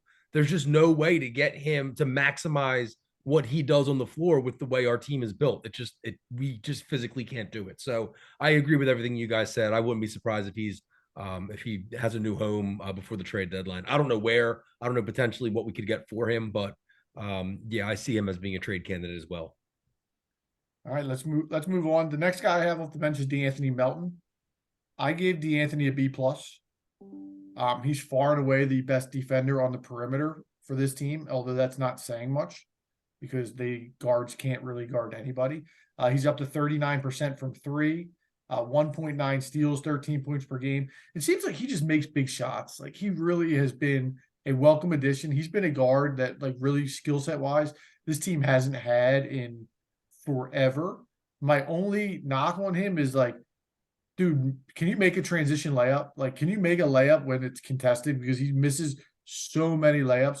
But all in all, he's been a really good addition. He was a really good trade pickup. So I gave him a B plus. Just need him to finish a little bit better around the rim. Al, you want to go ahead? I gave him an A minus. I think he's been everything that I think he's been as advertised. Again, like Adam said, he's our best defender. I'm anxious to see what that becomes come crunch time. I'm a guy that I have a lot of trouble digesting all these regular season games because in the NBA with 82 games, you tend to overreact after every single night, and I hate that. So I don't put a lot of weight into these games in the regular season where it's like I don't want to put weight into one game, but also I get it over the stretch of so many games. Like you can't just ignore what happens. But I think that in the playoffs, when we get to see him going up against potentially a Jaylen Brown over a 7-game series or a Drew Holiday over a 7-game series, I mean, then we're going to see what he's made of because it's going to have to happen. He's going to have to guard a Kyrie. He's going to have to guard a Donovan Mitchell. And then, then we're going to see, can he keep it up on the offensive end? Because he's going to really be exerting himself on the defensive end at that point. So right now, A minus. He is everything that I've said this before, that I think Philly fans thought Josh Richardson was going to be a couple years back, and he wasn't. And Anthony Melton has been. And he can fill the bucket too. What do you have? 33 against the Lakers last month? I mean, when the kid's firing, I mean, he can lead the team as far as scoring goes. So he's brought a lot to this team. He's just a steady piece, man. Like, I don't worry about him. No, I agree 100%. I gave him an A, actually. I love Melton. He's becoming one of my favorite guys on this team right now, actually. He's a Philly kind of dude, gets after it. He's gritty. He's a dog in a good way. I think that trade was great. We gave up a late first-round pick last year, which, in the NBA, late first-round picks are very much a crapshoot. We got a valuable, noted, known commodity. Young, too. Melton. So I think that, and him obviously shooting 40% from three, I think, Seltzer, you mentioned that as well. I think that's a career high for him currently. And he's only 24 years old. So he's young. He's still very young. And a very good contract. And what's that? Very good contract. Yeah, I was going to say, his contract's great. I think he's, second in the league in steals? Yeah. Officially right now. So I like the kid a lot. I would raise the question, and I think I might have said it before, but now that it's kind of happened a little bit, is Melton, Al, you said about if he's guarding Tatum or Kyrie or those guys in the playoffs, is he starting in the playoffs? I think he has to. How can you let teams jump out on us in the first quarter with no defense on the floor? How can you do it? I'm So not you're a going to have fan. Maxey off the bench? I think, but hate listen, that. I know we're going to talk about Tyrese next. That worries me too. We'll get to that. Let's talk about that when we get to Tyrese. All right, let's go to the starters. Let's go five through one in regards to talent. Let's start with PJ Tucker. F I gave him an F. F. Oh, PJ, come on. Move on. F. PJ Tucker. Get out of here, dude. 3 points, 4 rebounds, 3 shots per game. Yeah, but he locks cats up. Does he? Yeah. I saw who did I see take him to the rack the other night? Talon Horton Tucker. Yeah. Crazy stat. He's shooting 38% from 3. Yeah, that's why I wouldn't give him an F. I would give him at least a D. I don't think on 7 attempts this year. I don't think that stat's real. I think it's fabricated. I haven't seen him make a shot forever. Listen, here's what's crazy about him, and when I watch him play, is like if he touches the ball outside of the corner, he won't shoot it. Like, dude, just take one from the wing. Like, what's the big deal? Just throw it up there, dude. Yeah. He's been a disappointment. Even defensively, he looks like he's in slow motion, and I hope he's just milking it to the playoffs where he's going to step up. But it looks scary. It's not very pretty. I gave him an F. At this point, I hope it gets better. But I think you guys are being hard on Tucker, man. An F is hard, man. You want to talk about eye test earlier, and then you want to. Oh no, earlier in the year, Tucker was definitely. I think he's not. I don't think he's as bad as he was in like November, in the very beginning. I think he's a little bit defensively, especially. I think he's doing better than you're giving him credit for. But has he been good? Like, is he even worth $11 million? No. So I would probably give him. Look, I'll give him a D+ for having the courage to take the shirt off under the jersey. I don't know what that was about, but he looked naked when he did that. I was dying when you said that. I was at the game and I didn't even realize it until you said it. And then ever since you said that, I was just looking at him dying like he was like legit, like not having the shirt on.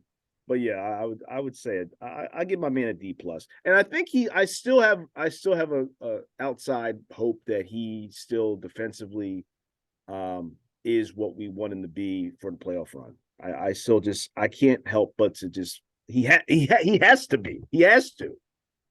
Yeah. No, he's an F for me. He's rock bottom. He's at the point where I'm not even trying to help him after class. Like, it's like, yo, he's the lost kid. Like, yo, just get out. This ain't for you. This dude I'm done with him. I mean, I just have no trust that he's going to lock somebody up in the playoffs to make this worth it.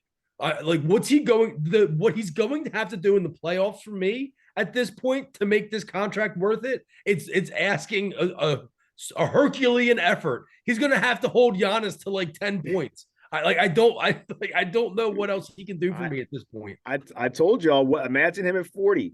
What it's going to look like. No, listen. All I hope is that maybe he's giving you the courage to take your undershirt off, Chris, at your pickup game. Oh no, none of that. None of that. Then I'll bump him up to the D-. But until then, he's a big fat F for me because if you want to talk about projecting to the playoffs, no idea where he fits in on this team if he's playing the way he plays now. I no idea. Well, he's going to fit somewhere for $11 million. He's going to fit somewhere. He can fit his fat ass at the end of the bench then. That's where he's going to fit. Unfortunately, they don't have any other wings to defend, like the Durants, the Tatums, the Giannis's, so he's going to be on the floor. He's going to get cooked. But did you hear those names you just said? That is unbelievable. But we have nobody else to even try. That is unbelievable, dude. Nobody else to even try. All right, let's go to Tobias. I gave Tobias a B. I've raved about Tobias probably 3 or 4 weeks ago. Ever since then, I think he's ever since he said, tell your friends to tell your friends, or whatever he said, he can't make a shot. Yeah. He kind of gets lost when they have all 4 of their guys. Like, he was at his best when it was, whether it was him and Joel or even the 3 of them, when he's getting shots. Just doesn't seem to get shots. And when his 3 ball is not falling, like, I'd still rather him shoot it. He's getting back into that pattern now where they kick it to him and he's open and he puts it on the floor and he kind of drives into the middle of nowhere. And sometimes he makes those shots, but like, we need him to be just firing from 3 and letting it fly. And he's starting to get back into that Tobias mode where he tries to do too much, which is not what we need. Just eventually his shot's going to fall. Like, he's a good shooter. He's just in a little bit of a cold stretch, but I don't want him to fall back into that trap, which I see. I think he's become worlds better defensively than he used to be. I mean, any other game the other night, he was guarding LeBron, and he was doing a good job. He did a good job, and he's guarded actually smaller players in the past, and he's done a good job as well. So I give him credit for becoming a better defensive player. A few weeks ago, I would have given him an A, but I got to knock him to a B just because he's kind of fallen off the map offensively the last couple of weeks. Yeah, I would say a B also. I think he's done a great job becoming that more of a threat from as a spot up shooter. He's worked on that, and it's definitely paid off for him. But like you said, I agree 100%. When the team is full strength, especially in the third, fourth quarters, it just seems like he is very comfortable with letting the big guys do the heavy lifting. And Seltzer, I tell you, I've been telling you for years now, his hands become smaller by the second in the fourth quarter. Brother can't rebound or grab the ball. I don't know if it's his hands is slick from sweating or what, but the ball just goes all over the place, but in his control in his hands in the fourth quarter. He got no hands. So for those reasons, I'm still going to give him a B. But I will say this to his credit. Last year and the year before, there were times in games where he would get the ball and I would just be like, oh my God, please just pass it. And I have not been doing that this year. I trust him with his shot more. I know he's been a little bit hot and cold recently, but I trust him overall with his shot more. I even trust him more in pushing fast breaks than I used to. I used to hate him. He dunks now. He's the best dunker on the team. What's that? He's the best dunker on the team. He might. Well, I mean, he is. That's not saying much. I guess. No, it's not. He's on, I guess, but yeah. So I trust him a lot more than I used to. But there's still those moments in those end of game situations, especially against other really good teams, that he still kind of pisses me off at times. So I'll just still stay with the B. Okay. Yeah. I had him at a B plus, and I think it was that I still was like had fond memories of earlier in the season because he has lately cooled down a lot, and it's been for a while now. It's been pretty much the entire month of December. Ever since he said he was a sharpshooter. Yeah, if I'm recalling correctly. And he's really a mild mannered dude. I don't know what got in him that night to be all feeling himself. He was feeling himself, dude. I'll be happy for him. Yeah, man. Let him show a little personality. Yeah. But I agree. Mostly my rating comes from the defensive side. I also think he's greatly improved this season. He's 24th in the league as far as defensive rating goes, which I know doesn't like that sounds like, well, Al, top 25, like who cares? But like, dude, we have 3 of the top 25 in the league on our team with Embiid, Melton, and him. When I watch him play, he's gotten a lot better at closing out on the 3 on the perimeter. And I don't know if that's maybe something that he's picked up in practice from like Melton. Maybe they're working together a little bit on that, but he seems a little bit more confident and comfortable in the defensive end. He just now has to get that stroke back going because he's a key piece to us going far. I mean, he has to be the guy as far as again being able to defend and then being able to on the offensive end. He needs to give us 18, 19, 20 a game. Like I don't know about that many, but I do. I agree with it. I think in the playoffs, especially if we can get Tobias from the playoffs last year with a healthy Embiid and Harden this year, I think we can get over that second round hump. There's no reason why he shouldn't be hitting 3 threes a game, right? Like Melton's become that guy for us. There's no reason why Tobias shouldn't also be that guy. If he's hitting 3 to 4 threes a game, and then he gets his little runner in the lane, that little short pop shot that he shoots. There's no reason why he can't put up 20. Yeah. He's at 16 now, and it feels like he barely scores. I just don't think he gets the shots. No, but again, he's been missing a lot of those threes, those corner threes lately. He's got to start hitting those again. But overall, it's been a good year for him. Let's move on to Tyrese. I love Tyrese. I gave him a C though. He's missed 19 games, which factors in. I know injuries are kind of fluky, especially his, but it is.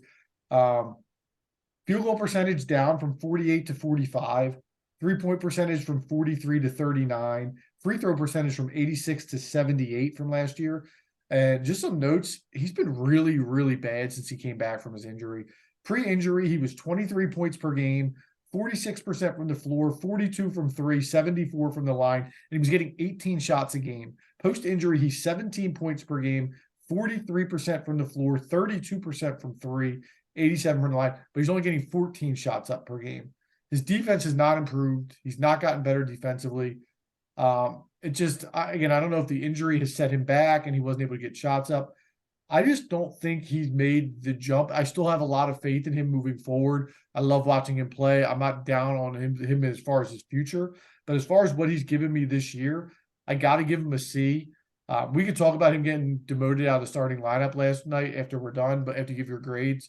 I'm not thrilled with that, but I haven't loved what I've seen, especially since he's come back from his foot injury. Yeah, excuse me. I would say B- for Maxey. I feel the same way. I think that I'm not sure if he's still not 100% or if his potential role change has affected him mentally, which is in turn affecting his play. I don't really know what it is, but even like his layups, like he's fast as all hell. But even like his layups this year don't seem like they're going in like they always were before. Agreed. Which is concentration, which is all kind of different things that you can attest that to. So I think that he is still a really good player and he's still a great young prospect for us. I still, like you said, I love his potential, but right now I just think I'm at the point right now where I actually do trust Melton more in games than Maxey on both sides of the ball. Definitely defensively. I'm not sure if I'm there offensively yet, but I'm not gonna fight you on it, especially the way Tyrese has played since he's come back. Yeah, I mean, Melton's just been lights out. I like I said, he's become one of my favorite guys on the team, and I understand. Is it ideal for Maxey to not be a starter? Probably not. But at the same time, again, playing the long game, his defense stinks. But to his defense, we have to understand he's not going to be an all-world defender ever. He's never going to be a good. This is his third year now. He still can't defend. He's never going to be a good defender. I'm pretty certain of that. And some of it's not his fault. He's not the biggest guy in the world either. So, but having him and Harden getting a lot of minutes in a playoff series against stellar offensive guards is a little bit scary to me. And I think that having a guy like Melton with his defense over Maxey in those playoff minutes would help us significantly.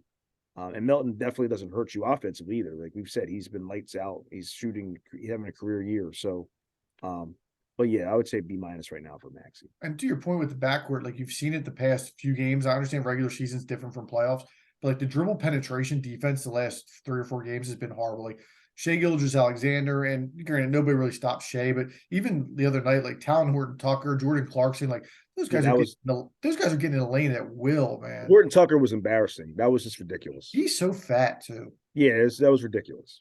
He was like a guy at the LA Fitness that was just beating up younger dudes that were in there playing with him. It was just embarrassing. What do you got, Al? I graded him incomplete.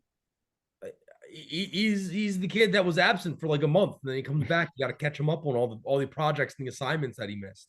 I don't know, again, if it's still the injuries bothering him. What I'm most concerned about, I know we're going to get into it, so I'm just going to fire away, is I really didn't like his body language and his tone when talking about the demotion, which I know that they're not calling it a demotion. Dude. But like I hated Doc, I don't understand. Like again, this is how the Sixers are screwed up. I hated his body language too. But then Doc said that Tyrese called him and told him that he wanted to. Dude, he's but why are they lying about that? Like Tyrese would have been like, I called him. Like I don't think this is the way to treat the kid. Like if he's a cornerstone of your future. Like at the end of the day, he's closing games regardless, right? He's playing at the end of the games. So like what are you getting out of moving him to the bench? I don't understand that. Yeah, but it's the way a loser organization handles things. And I've said it before. The 76ers are not a winning organization. They're not. They handle things poorly, and they're handling this poorly. And if they, I swear to God, if they drive this kid out of this city, it might be too much for me. It might be it.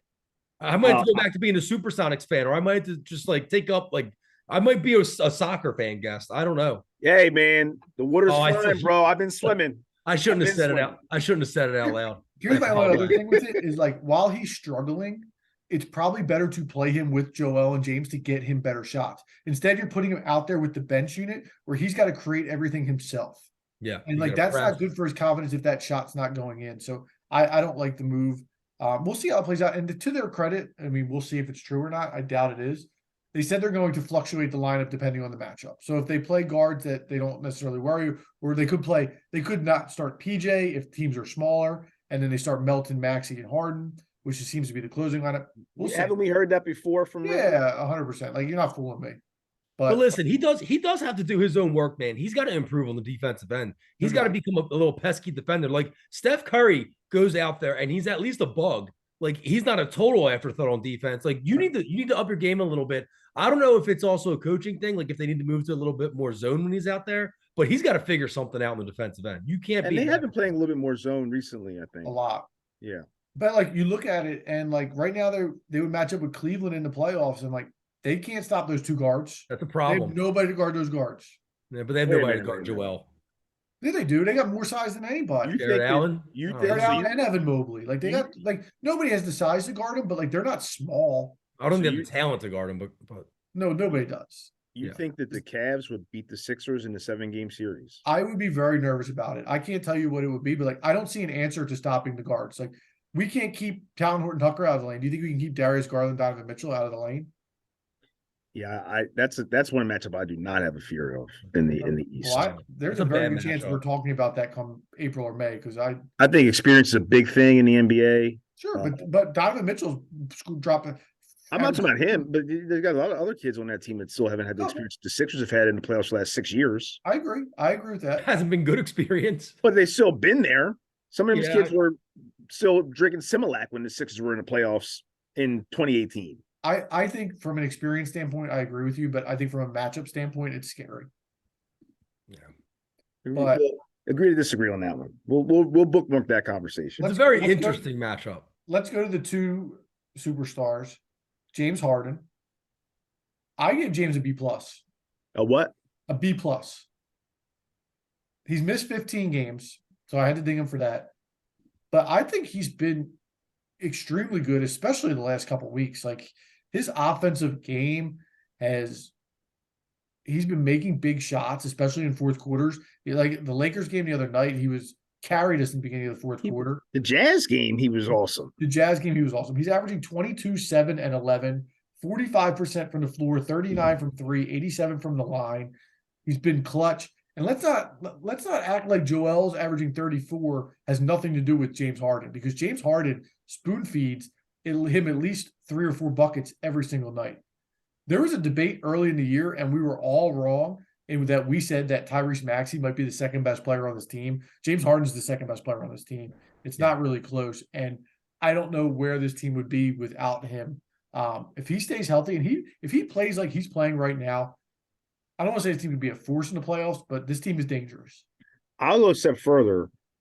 I'm kind of confused by the B because everything you said, I give him an A. But if the Sixers can creep up to like the 2 seed by the playoff time, and I don't know if they will or not, I'm just saying for the sake of the argument. Do you think he can sneak into an MVP conversation? Not above Joel. No, Joel will be the no. MVP. So you still would say Embiid would be the top dog on the Sixers, let alone in the league for MVP conversation? Yeah. Yeah. I don't know. I wouldn't disagree with that. I was just curious what you guys thought of that. And to be fair, the only reason I gave him a B plus is because he's missed 15 games. Like I dinged him a little bit for that. That was Okay. it. Yeah, I mean, I think, like I said, I think he's been awesome this year. The beginning of I think it was the Rockets game. I think it was. And Yeah, that was bad. We were on the bottom of the barrel for that after that game, and he, we were all very critical, especially me, of him, but he's been really good, really good. And I think that we're never going to see the James Harden of 2018, 2019. Right. That guy's gone. He's, thanks for the memories, he's gone. But the Harden of 25 and 13, can definitely still win you a championship or be We- part of a championship team. We just need like flashes of that. We need like 4 minutes here and 4 minutes there. We don't need yeah, it I for agree, and 30 minutes. I think we've seen that the last two Yeah, nights. absolutely. I think the Jazz game, especially, what did he have 4 threes in the fourth quarter? I think he did it against LA too. Like I think he did the same thing. He was awesome. Now tonight he's had 2 nights of partying in LA, so I don't know what you're gonna get tonight out of Yeah, him. his legs might be a little weak out there. Yeah. Al, what'd you have? I also have Madden A. I mean, he's another guy that's just I feel like an idiot with some of the comments that I made about him, just kind of writing him off. I mean, he really looks like he has committed himself to making himself a part of this offense and figuring out how to get the ball to guys in the half court. He made some comments recently about how he feels like him and Joel are finally meshing. They're finally getting used to what the other guy can do and trusting them, because he made the comment of he's the best big I've ever played with and I'm the best guard he's ever played with, and it's true. And I feel like the two of them are starting to develop a chemistry, and it's showing on the pick and rolls. It's showing just in the half court sets where I really thought that they would slow the offense down and dribble, dribble, dribble, dribble, pull up for some garbage shot. But he's been finding guys, man. He's got the best assist totals of his career right now. He's got almost the best 3-point, percentage of his career right now. He's doing everything you can ask of him at this age and at this stage of his career. There's not much more you can honestly expect from James Harden. I don't think anybody realized how difficult the one play that they do where it's kind of like a semi-fast break where Joel's on the other side of the floor and he seals the big man like on the front side. So he's like fronted, and Harden throws the pass from like half court, and like Joel just goes up. Like that's such a difficult pass to make, and he makes it at least once a game where he makes that pass, and it's such a good play. Yeah, no, he's been awesome. I think it's definite now. We can see that last year he was clearly not 100% healthy. Yeah, I think that's no longer debatable. I think that's pretty much what that was. agreed. Yeah. He's picked it up on the defensive end as well. And is he still leading the league in minutes played? No, I think a couple of the Toronto guys passed him, but All right. Well, he's still But up there. he is going to lead the league in assists soon. Yep, I think he is already. I think he took over. They got it. Now. Okay. All right, let's go to the star. I got Joel. My grade's gonna be a little lower than yours, I think, but I give it A- only because he's missed I think 10 games. So I dinged him a touch for that. But he's been unbelievable. 34 points per game. His efficiency has been so much better this year. He's not forcing the bad shots. And I think some of that is because of James Harden creating better looks for him. 54% from the floor, 35 from three. I do think his rebounding could be a little bit better. I've mentioned that a couple times on here. I saw I think Wendy Gabriel go up over him the other night for a tough rebound. What you mentioned that before, Seltzer. What do you both actually might have said that about you don't think he's a great rebounder. What do you need to see for you to think that he's never, aside from his rookie year, which he's on the minutes restriction the whole year, he's never averaged under. All right, let me clarify. 11 I know rebounds a game. I don't think he's a good contested rebounder. So I think he gets his rebounds because he's big and nobody else in the Sixers can really rebound. But I think when there's a bunch of people going up for a rebound, I don't think he always grabs the tough rebound compared to some other bigs. And I'm nitpicking. I'm not saying I'm not, but I would like to see him grab that tough rebound more than he does. I think sometimes he gets lazy on his box outs. Again, I'm nitpicking the little things. He's unbelievable. He's a star, like a star of stars. I'm going to compare him to. It's going to be a little bit of an unfair comparison, but do you remember when you would watch Ben Wallace go up and grab a board, and it was just nasty? He got the man board. Or Dennis, man, that's exactly what I was going to say. He doesn't have Dennis Rodman will go and get a man board. Joel Embiid does not have. If the man boards were a stat, Joel Embiid would have 0. Adam's right. He gets boards because he's big, he's athletic, he knows where to position himself, but he's not necessarily busting his butt to get those boards. He's averaging less than 10 a game. I mean, that's a little, to me, that's ridiculous. Well, he's on 9.8 right now. I mean, it's Less than 10 a game, mathematician. Yeah. But no, that's where I'm coming from. I never see him go up and just rip one down where it's like, and you get out of your seat and you get pumped. You know what I mean? It's for a more than board. just- I ain't getting pumped for no board it's anyway. more- But come on, I you know, don't- I used to get pumped when I would see Ben Wallace just rip something down. I patterned my whole haircut after him senior year of high school. the old Reggie Evans jail boards. Yeah, dude. Even Darvin Ham every now and then, my boy. Yeah, Darvin Ham. But no, seriously, I mean, look, again, Adam said it right. It's a nitpick. I ranked graded Joel Embiid with an A. He's for all of the heat that I gave him on that earlier pod where I said we can't win a championship with him as the centerpiece of the team and this and that. Man, does it fuel my love for him? All the hate and disrespect that he gets from the national media. The fact that you can sit here and say that he's not in the conversation for an MVP candidate this year, that he's not in the conversation for starting the All-Star game, that Jason Tatum is clearly better than him. Like, get that is absolutely ridiculous. He is, and this is one thing I did say, he is, when he is playing at his best, there's no one like him. There's no one like him because he does it on both ends of the floor, unlike Mr. Three-Peat Jokic. Don't even get me started. Who's just gone fishing on the defensive end of the court. So Joel Embiid, I think, is still somehow, even with being a top 5 player in the league and the world, he's still somehow underrated, and that's insane to me. He's unguardable. There's only three guys in the league that I would say are 100% unguardable one-on-one. Durant, Joel, and Luka. I don't think there's anybody else. Giannis? Maybe Giannis. It depends. Did you say Steph? I would say Steph. I wouldn't say Giannis. Okay. Just because Giannis can't shoot. But I feel like if I put, I mean, Steph is the beauty of Steph's game is he's so fluid and like he comes off the screens and he can shoot it from anywhere. But if I'm playing one-on-one and I put like a Mikal Bridges on him, I feel like I might be able to contain him a little bit, if that makes sense. My boy Dame, you think about Dame in that conversation? Not unguardable. I'm talking about like can't be guarded. Like there's nobody in the league that can guard him. Nobody. Yeah, one-on-one, Joel's in that class. Yeah. Okay. And if you want to throw Steph and Giannis in there, like I'm fine with that. But those three guys to me are the top.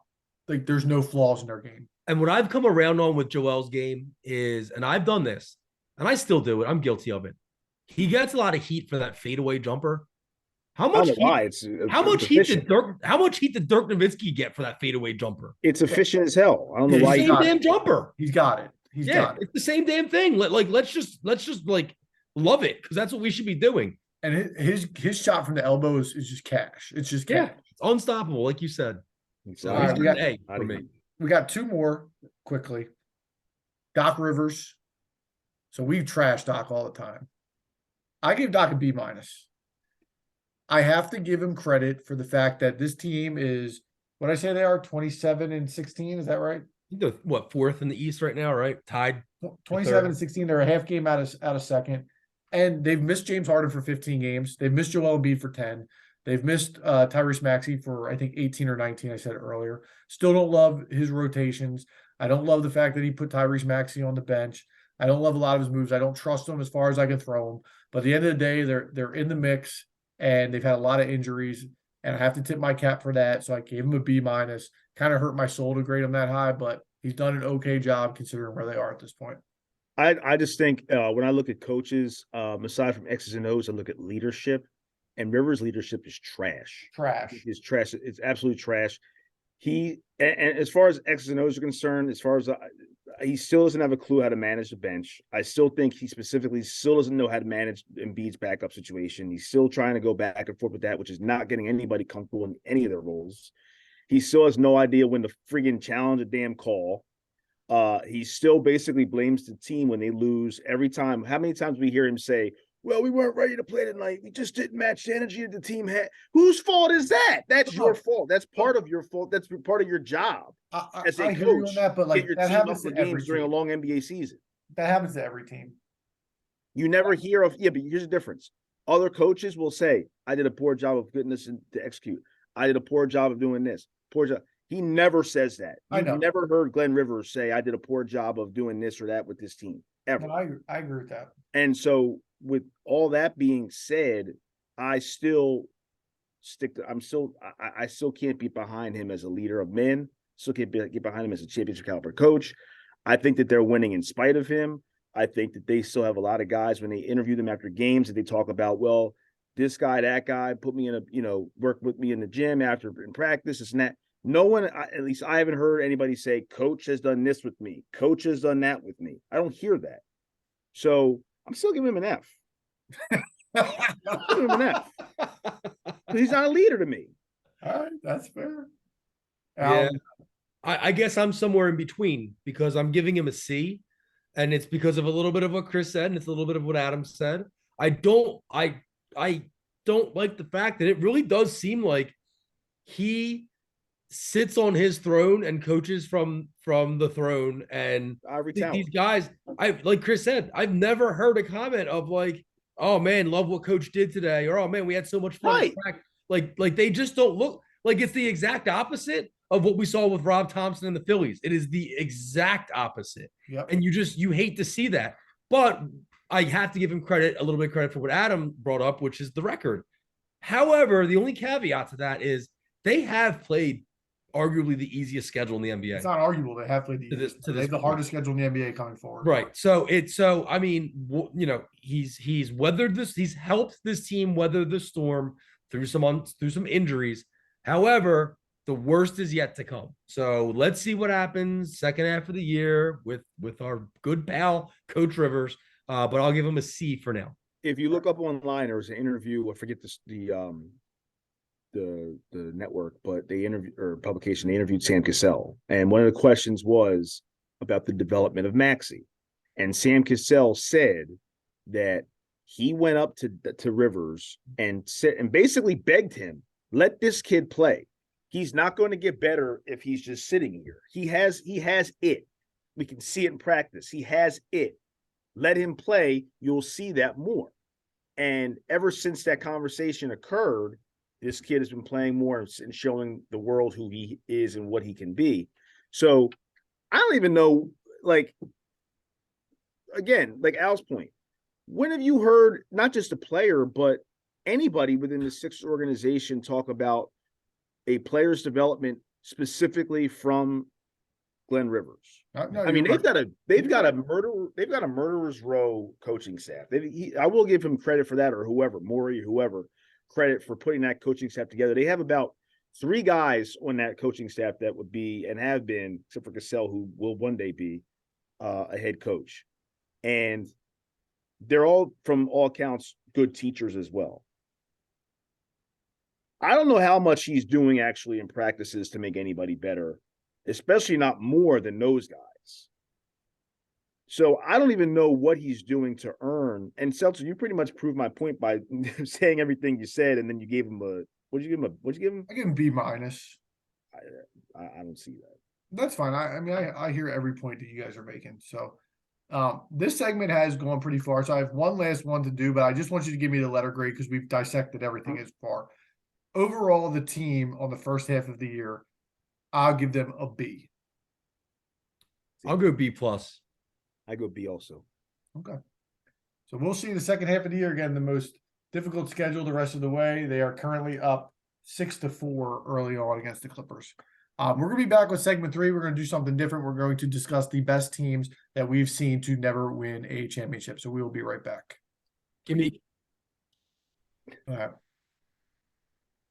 Welcome back to segment 3. As I mentioned, we're going to do a cool segment where we're going to do our top teams to never win a championship. So I don't know, guys, from your perspective, I only did teams that I've seen. So this is not going to go like back in the day as far as like before we were born. This is like my generational. So is that how you guys took it too? Yeah, my oldest team is 94.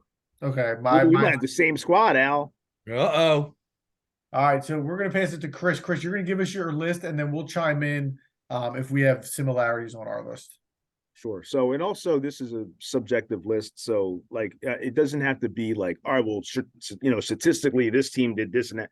Yeah, that can play a part of it, but it's ultimately still like if you had a feel for the team, if you liked the team, if you thought they had whatever.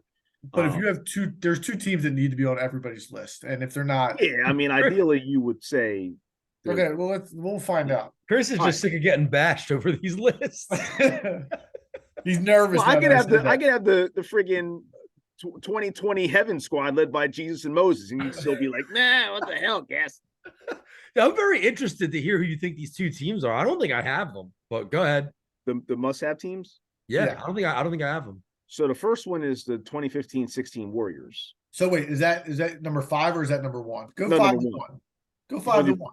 I already gave number 1 now. All right. Now the My- Magic's gone now. My list is going to be so different from your guys' list. Chris, the 2015-16 Warriors is one of the teams that needs to be on your list. Right. Okay. So 100%. that was one you all right, cool. Yes. So yeah, 73-9 record, best record in the history of the league in the regular season. I mean, and they were just dominating cats. Like all year it was just a joke. 3-1 lead in the NBA finals before LeBron and Kyrie went scorch earth mode, won the title. That LeBron block on Nick Udala, I think, was in that series. And to my recollection, I would say at worst top 3 NBA finals moments, at least in our lifetime, that block. Yeah. What that meant not only in the game, but also to that city, to LeBron's career, to the comeback in the series itself. All those things being said. So, and then of course the Warriors went on to go total full heel mode and signed Durant that offseason and made sure that never happened again. But that team was just insane. Homegrown for the most part, I believe, until Durant got there. But that 15-16 Warriors team is my number 1. So Number 2. hold on. I want to chime in just a few things. Okay. Because I have them at number 2 on my list. They probably should be number 1, but I'll tell you why I don't have a number 1 when I get there. But just a couple stats for you. You said they were 73-9. They started the season 24-0. Right. That's right. That's right. They shot 41% from 3 as a team. They won 54 straight games at home. They were the only team in NBA history not to lose back-to-back games during the course of a regular season. And Steph Curry made 402 three-pointers that year. That's an average of almost 5 per game. I also have note they almost lost the Western Conference Finals. They were down 3-1 to Durant and Westbrook. Right. And Klay Thompson had to make 11 threes in game 6 to pull that game out. But Absolutely. there's just a few notes I have on that team. But again, Yeah, no doubt. And I try to keep these, to be honest, and that's all great stuff. I try to keep it a little bit brief. But yeah, those stats they're just staggering. I mean, it's just, you'll never see some of those stats again on teams.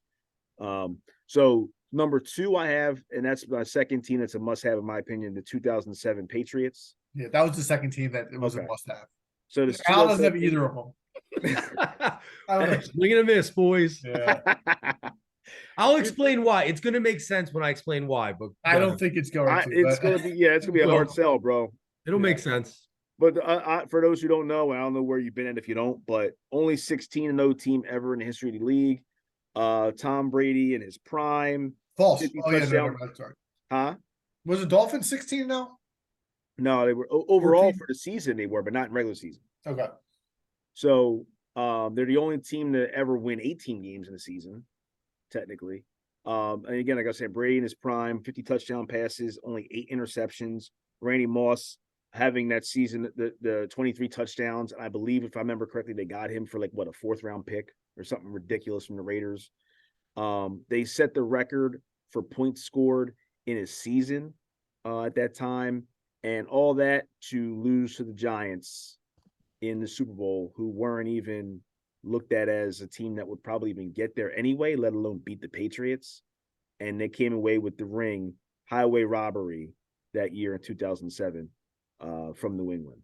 So, go ahead. I have them at number 3. A couple of other just stats I have. Their average margin of victory in the regular season was 19. They had some games at the end, though, that were close. That's team, where I was they were starting to run out of saying. gas a little bit. So they say they leaked. I haven't made notes. They were leaking coming in. Yeah. Through weeks 1 through 14, they averaged 39 points per game, and then from week 15 through the AFC Championship, they only averaged 27.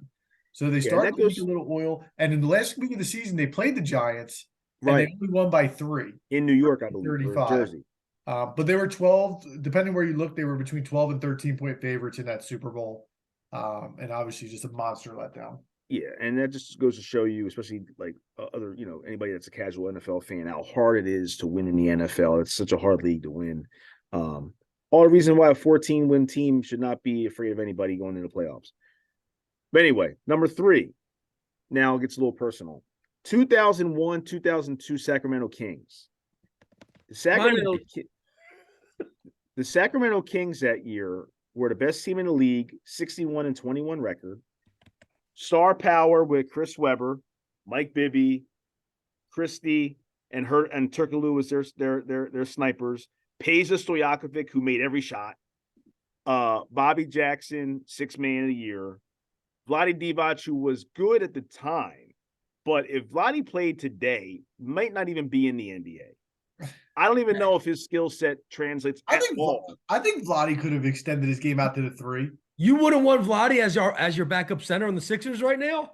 I mean, I'll probably take him right now as the backup over those dudes. That's what I'm saying. Overall, I would. Yeah, he probably. I mean, he would be a borderline guy, though. I mean, he was also an underrated passer for a big fella. Yeah, no, he was all right. Yeah, he was a nice little player at the time. Really fun team, always on TV, national TV. Media really kind of dug them a lot, I think, especially from that being that small market, trying to be a Cinderella team. But they just ran a buzzsaw that's Kobe and Shaq in the Western Conference Finals that year. I believe that was the year Robert Horry made that well-known buzzer-beating shot in Game 7. Game 4. 4, that's right. It's right. They lost the series lead. They were up 3-1 at one point in the series, and then just fell off. It wasn't 2-2. You sure about that? I saw it was 3-1. So I'll jump in. So I have them at number 1 on my list. Oh. So I was very passionate about this, and this is where I said that I had a story behind it. I don't think they were the best team to never win a championship, but I have them at number 1 because they were screwed. Well, that Game 6 was like arguably the worst officiated game of all time. How many free throws was it? 27. 27 in the fourth quarter. The fourth, I know, yeah. Yeah. And it was right in the mix of all the referee scandals for Right. fixing games, and there was no doubt that game was absolutely fixed. You think about Kobe and Shaq and how dominant they were, and this was their year, the 3rd championship that they won together. You think about that series. I was looking at it earlier when I was doing my notes. Kings lost Game 1. Then they won Game 2. They won Game 3. Game 4 is the play where they're up by 2. They get a stop, and the ball somehow miraculously finds Robert Horry on a tip back into 3-point right. And he makes the 3 to tie the series at 2. They win Game 5, and they have Game 6 probably won if it wasn't rigged. So of the first 6 games of that series, they should have won 5 of them if you think about it like that. Yeah, I think you are right. So I thought it was 3-1, but I guess you're right. It was 2-2. And then Game 7 they lose in overtime. So they were right in every single game in that series. And I don't think any other team in his sports history has a bigger claim to a championship that they didn't win than that 2001, 2002 Kings team. So that team was also famously called the Sacramento Queens by Shaq. Nah, dude, that's what I was going to add to this conversation. Now they would have had to Shaq go through of all time. They would have had to go through my New Jersey Nets in the final. So we don't know what happened there. They'd have got through them. But the Jazz had the Bulls. The Bulls had the Pistons in the late 80s, and then the Kings had the Lakers as far as great teams that just couldn't get past a specific team. Nah, they got screwed. Yeah. They got screwed. So my number 4 is the 2001 Rams, St. Louis Rams. 14-2 that year, season 3 of the greatest show on turf. Their offense, obviously, for those who don't know or weren't around that are listening and weren't around in 2001, Kurt Warner, Marshall Faulk, Isaac Bruce, Torrey Holt, all are they all Hall of Famers? Yeah, I don't know. I know Warner and Faulk. I think Bruce. I got to double check that, but those 4 were just ridiculous.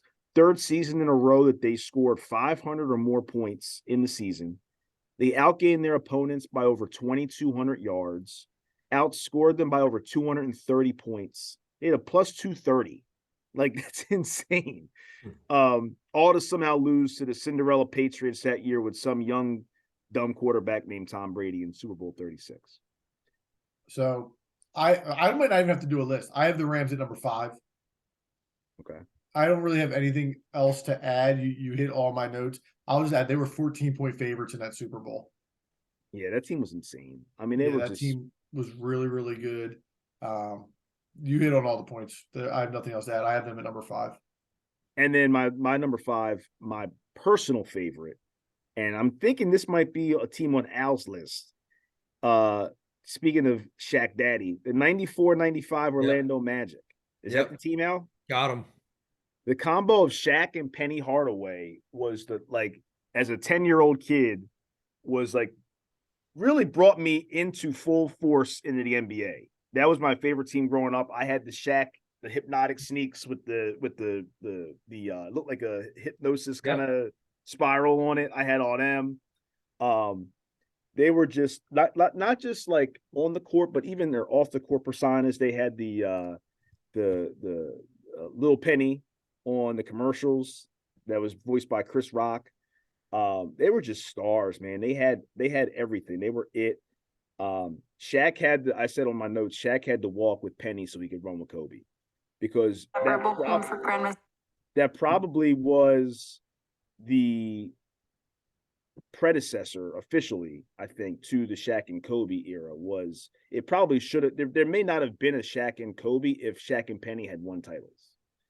Well, it's a shame because that would-be potential dynasty got derailed before it ever had a chance to even get off the tracks because of Shaq wanting to go to LA. I mean, did you watch that 30 for 30? Yeah, absolutely. So they had that season, they had Horace Grant they had gotten from the title hoarding Bulls, who at the time had earned second team all defense, which he was a big time. I mean, again, another guy that in this NBA, I don't know where he would fit in, but in that NBA, he was a legit player. Nick Anderson and Dennis Scott. I will say Dennis Scott specifically. My style of play, as you both know, is I don't step foot inside the 3-point arc. And the reason being is those guys that was who inspired me to always want to shoot. I wish I could make it as much as they did. I unfortunately didn't really come close to that. But Nick Anderson shot 42% from 3. Dennis Scott shot 43% from 3 that year in an era when 3-point shooting was first starting to become a cool thing. I mean, both of those guys each shot like 6 threes a game, which was unheard of at the time. Chris, what do you remember Dennis Scott for, though? So there's two things. One of them's going to be what I'm referring to. Yeah, one is that, and one is when he spazzed on the summer camp kids. Seltz, you remember that? No. So there was a story. I forget what year was that, Al? Was he still in the Magic back then, or was he off them? He was off. I think it was like late 90s, early 00s that came out. Dude, he had like a spaz and like lost his mind and went to a summer camp. His summer camp. It was his camp. That's right. Yeah. And he basically like as a pep talk ended up being like, don't go to the NBA, don't be like me. You're all gonna like just went nuts. The kids were crying and whatnot. Like it was parents wanted their money back. It was a big thing. That's so funny. But Nick Anderson may have blown that finals for them. I was going to say, he was a big reason because he forgot how to shoot a free throw in that series. Well, he went over. He was like an 85% shooter and went 0 for 4 at the end of game 1. Yeah. But they got swept. Yeah, but game 1, probably they still lose, but it's important. I mean, it's important, obviously, but they got swept. They had no answer. Like Shaq wasn't ready for Hakeem yet. Yeah, no, you're right. And they were, I mean, they went 57-25, which nowadays sounds like, a 2 seed in the NBA. But at that point, it was still, and even sometimes now still that could be a number 1. But I think the Sixers were 1 seed a few years ago with 56 wins, right? Yeah, anything over 55 is a really good year. Yeah, that's still a quality number. Like usually like 60 is elite. Yeah. And they led the league in points per game, 111 points a game at the time, which I don't know. I mean, 111 points a game, I don't think would lead the league at this point still. No. I would be shocked that would be the case. All to be swept by the Dream and the Houston Rockets in the NBA Finals. But they were my favorite team growing up. In a time when the Sixers were A, not good, and B, always on Prism or Sports Channel, both of which I didn't have. And the Magic were always on TNT, TBS, all that stuff. So I watched them all the time. And like I said, that team got me into basketball and into the NBA. And every time, even to this day, when I think about the Magic, first thing I still think about is that team. So I really would love to have known what would happen in the NBA universe if that team had pulled it out and won a ring for Orlando. Eagles fans are going to hate this, but when I was a kid in the mid 90s in my school, there was no one cooler than Penny Hardaway, Ken Griffey Jr., and Deion Sanders. Yeah. That, I mean, they were like icons of just like sports and just like being the man. And it's so funny because Penny had zero charisma. He had little Penny. No, he still doesn't. He had little Penny, and that was it. He had zero charisma, but for some reason, like everybody put him on that pedestal of like, yo, he is the man. Yeah, he could ball. A cool team. Yeah. He had coaching now at Memphis, and like the program's coming a little bit back down to earth. He was getting a lot of dudes that they normally wouldn't get the last couple of years. This year, they kind of fell off a little bit, but they still had a buzzer beater against Temple at the Lee Core Center Sunday. But yeah, they were just an awesome. Like, if he didn't get hurt and that injury derailing his career, like I said, who knows? He may have been Kobe. He really could have. He was that good. Like, for people that weren't around or didn't watch basketball back then or whatever. Like, and I'm glad that we're getting to that age where we can say that now. Like, if y'all didn't see back in the day with this guy, man, he was something. Like, we're at that point now where we can say that. But yeah, that team was awesome. And I wanted to one real quick too, Seltzer, before you go to the next part. I wanted to give an honorable mention to another team that I really liked. And I could see Al liking this team too. No, don't say it, because I might have him on my list. Can you save him until we're all done? All right, I'll wait till we're yeah. All right. So Al, I was gonna let you go second, but let me go second because Chris knocked out 4 of my 5. Okay. Yeah, he only knocked out my 4 and 5, the Kings and the Magic. Okay. So just as a reminder, I had the 2001, 2002 Rams at 5. I had the 2007 Patriots at 3. I had the Warriors at 2, and then I had the Kings at 1. But my number 4 team may be on Al's list as well, as I know he was a big fan of this team when he was younger. I have the 1998 Vikings. Yep. Oh, yeah, they were good. 15-1 regular season, second in the NFL in offense. 24 was the lowest amount of points they scored in a regular season game. And then in the 1998 NFL, that was stout. That's not today's NFL. I have from week 13 through the NFC title game, this was the amount of points that they scored: 46, 48, 38, 50, 26, 41. Randall Cunningham, Robert Smith, Randy Moss, Chris Carter, Al's boy Leroy Horde. And the late John Randall was on that team, I believe. Yes, he was. And of course, they go to the NFC Championship against the Atlanta Falcons.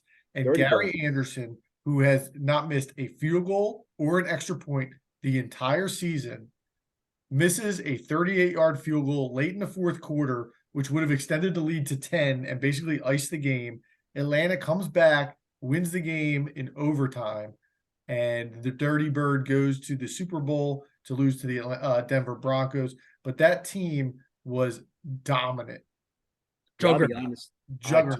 Like ahead of its time. How good they were. 260 point differential in the regular season. Outscored teams 556 to 296. And Randy Moss, you didn't mention, that was his rookie season. Yeah. I don't think that's right. I think it was. I think 97 was his rookie year. You sure about that? No, that's his rookie year, dude. I'm sure 98 was his rookie year. Yeah. I could be wrong. That's his rookie year. 69 receptions for 1,313 yards, 17 touchdowns. And we see it all the time. Every Thanksgiving, you're reminded of what he did to the Dallas Cowboys. 3 for 163 and all 3 going for touchdowns. Yeah, the kid was electric out of the gate. My favorite athlete of all time. Yeah, I knew they would be great cash, homie. When you're rich, you don't write checks. Unbelievable. And Adam, he didn't mention a coach. Did you mention Jake Reed? I did not say. I did not mention Jake. Yeah, so you had 3 deep with Randy Moss, Chris Carter, and Jake Reed, and then you had guest boy Matthew Hatchett was their 4th receiver. I don't even know who that is. But they put there's not much more you can say about the team. Robert Smith over 1,100 yards on the ground, and then actually, I think it was his first year with the team at that point. But Mo Williams was on that team. I as well. saw he had like a kick return. I was looking at the stats or something. Yeah, One yeah, carry. he ended up being a guy for them in a couple years down the line. That All was right. the Randall that the Eagles always wanted Yep. that year. Well, Randall, I think had some really good years for the Eagles. It Yeah, was but just he Buddy wasn't Ryan that. was handcuffing him. But he never had Randy Moss and Chris Carter. I mean, True. look at the Calvin quarterbacks Williams. that had success in Minnesota with those guys. Gus Frerotte, Dante Culpepper yeah, was a guy who. get your roll on. And you know what's sad about Culpepper? Again, back in the day when he was, but he was really good for a good amount of time, and you never hear his name ever. Yeah, he fell off quick. He was a flash in the pan. I mean, honestly. Yeah. I don't know if he was a flash in the pan. He was good for a couple of years. Again, he had the best receiver in the NFL. Yeah. Like No, literally a guy that we haven't seen anybody like, where you can just throw the ball in the air 60 yards. You remember when they went to that NFC Championship game against the Giants and they lost like 45-0? That Yeah, was because- the end of it. Because the Giants were like stealing their tape and stuff from the sideline. And he walked. Didn't he walk off the field in the fourth quarter? Did. Yeah, that was it. So Al, you should have two teams left if I'm not mistaken. I do. The 98 Vikings were my number 2. Let me give a quick explanation here as to why I didn't have the Warriors or the Patriots on my list. Because Number you're an one, idiot.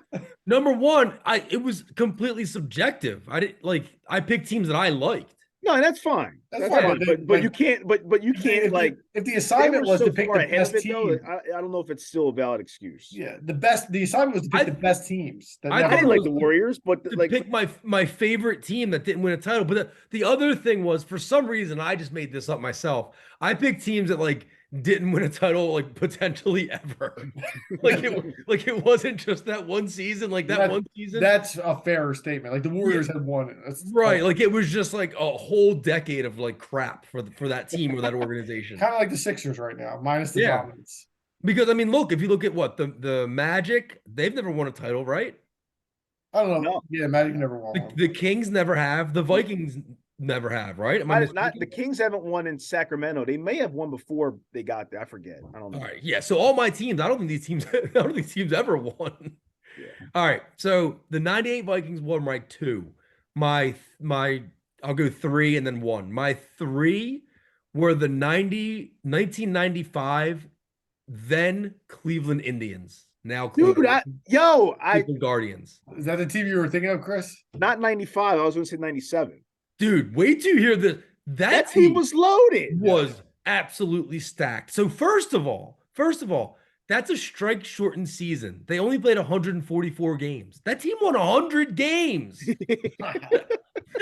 That's unbelievable. 100 games. Here was their starting lineup in the World Series. At center field, Kenny Lofton, shortstop, Omar Vizquel, second base, Carlos Baerga, left field, 50 home run guy, Albert Bell, second in the MVP voting that year, first base, Eddie Murray, third base, Jim Thome, right field, Manny Ramirez, catcher, Sandy Alomar. That's a squad. There's no So else. And I don't know 95's pitching staff, but the 97 team that lost to Florida in the World Series. They had the better pitchers. They had Alomar still, Thome. They had Tony Fernandez as their second baseman. They had Matt Williams at third, Vizquel. Brian Giles was their left fielder, who at the time was a stud. Marquise Grissom was center field, who at the time was a really good player. Manny was in right field. Their rotation was Bartolo Colon, Orel Hershiser, Charles Nagy, former Philly great Chad OJ, who at the time was good. He actually was really good for them. And then Jarrett Wright was their 5. But they also had Jarrett Wright was again. He pitched Game 7. What's that? Jarrett Wright pitched that Game 7. Right. And at the time also great was their closer, Jose Mesa, who historically said his teammate at the time and former teammate later on, Omar Vizquel, he had said in his book that if it was Game 7 with bases loaded, he'd still peg Omar Vizquel in the face if he could. So on the 95 team, some of those guys were on that team, Chris. On the bench, you had Dave Winfield. You had one Ruben Amaro on the bench. You had Brian Giles was on the bench. You had Jeremy Burnitz on the bench for that team. And you had David Bell on the bench for that team in 95. So You would have been better off not naming the bench. The Those are 97 just bench funny names. included I know. the 97 bench included Kevin Seitzer and a young rookie named Sean Casey. Oh, So, but just to wrap this up, Chris, you named the pitchers. 95 had Dennis Martinez, who went 12-5 with a 3.08 ERA. Charles Nagy, 16-6. Oral Hershiser, 16-6. Chad OJ, 8-3. And Jose Mesa that year, 1.13 ERA, 46 saves, came Dude. second in Cy Young voting that year. Bro, Mesa was he was legit back in the day. summer Like, he- '69, baby. Yeah, he was legit. And even like I mean, Hershiser's a Hall of Famer. Nagy was a stud. And he was number 3 on that team. He was a good pitcher. He was never like a. I think he was never did he Cy win a Young type pitcher. Did he win a Cy Young? No. No. He didn't win a Cy Young award? I No. could have sworn he won a Cy Young.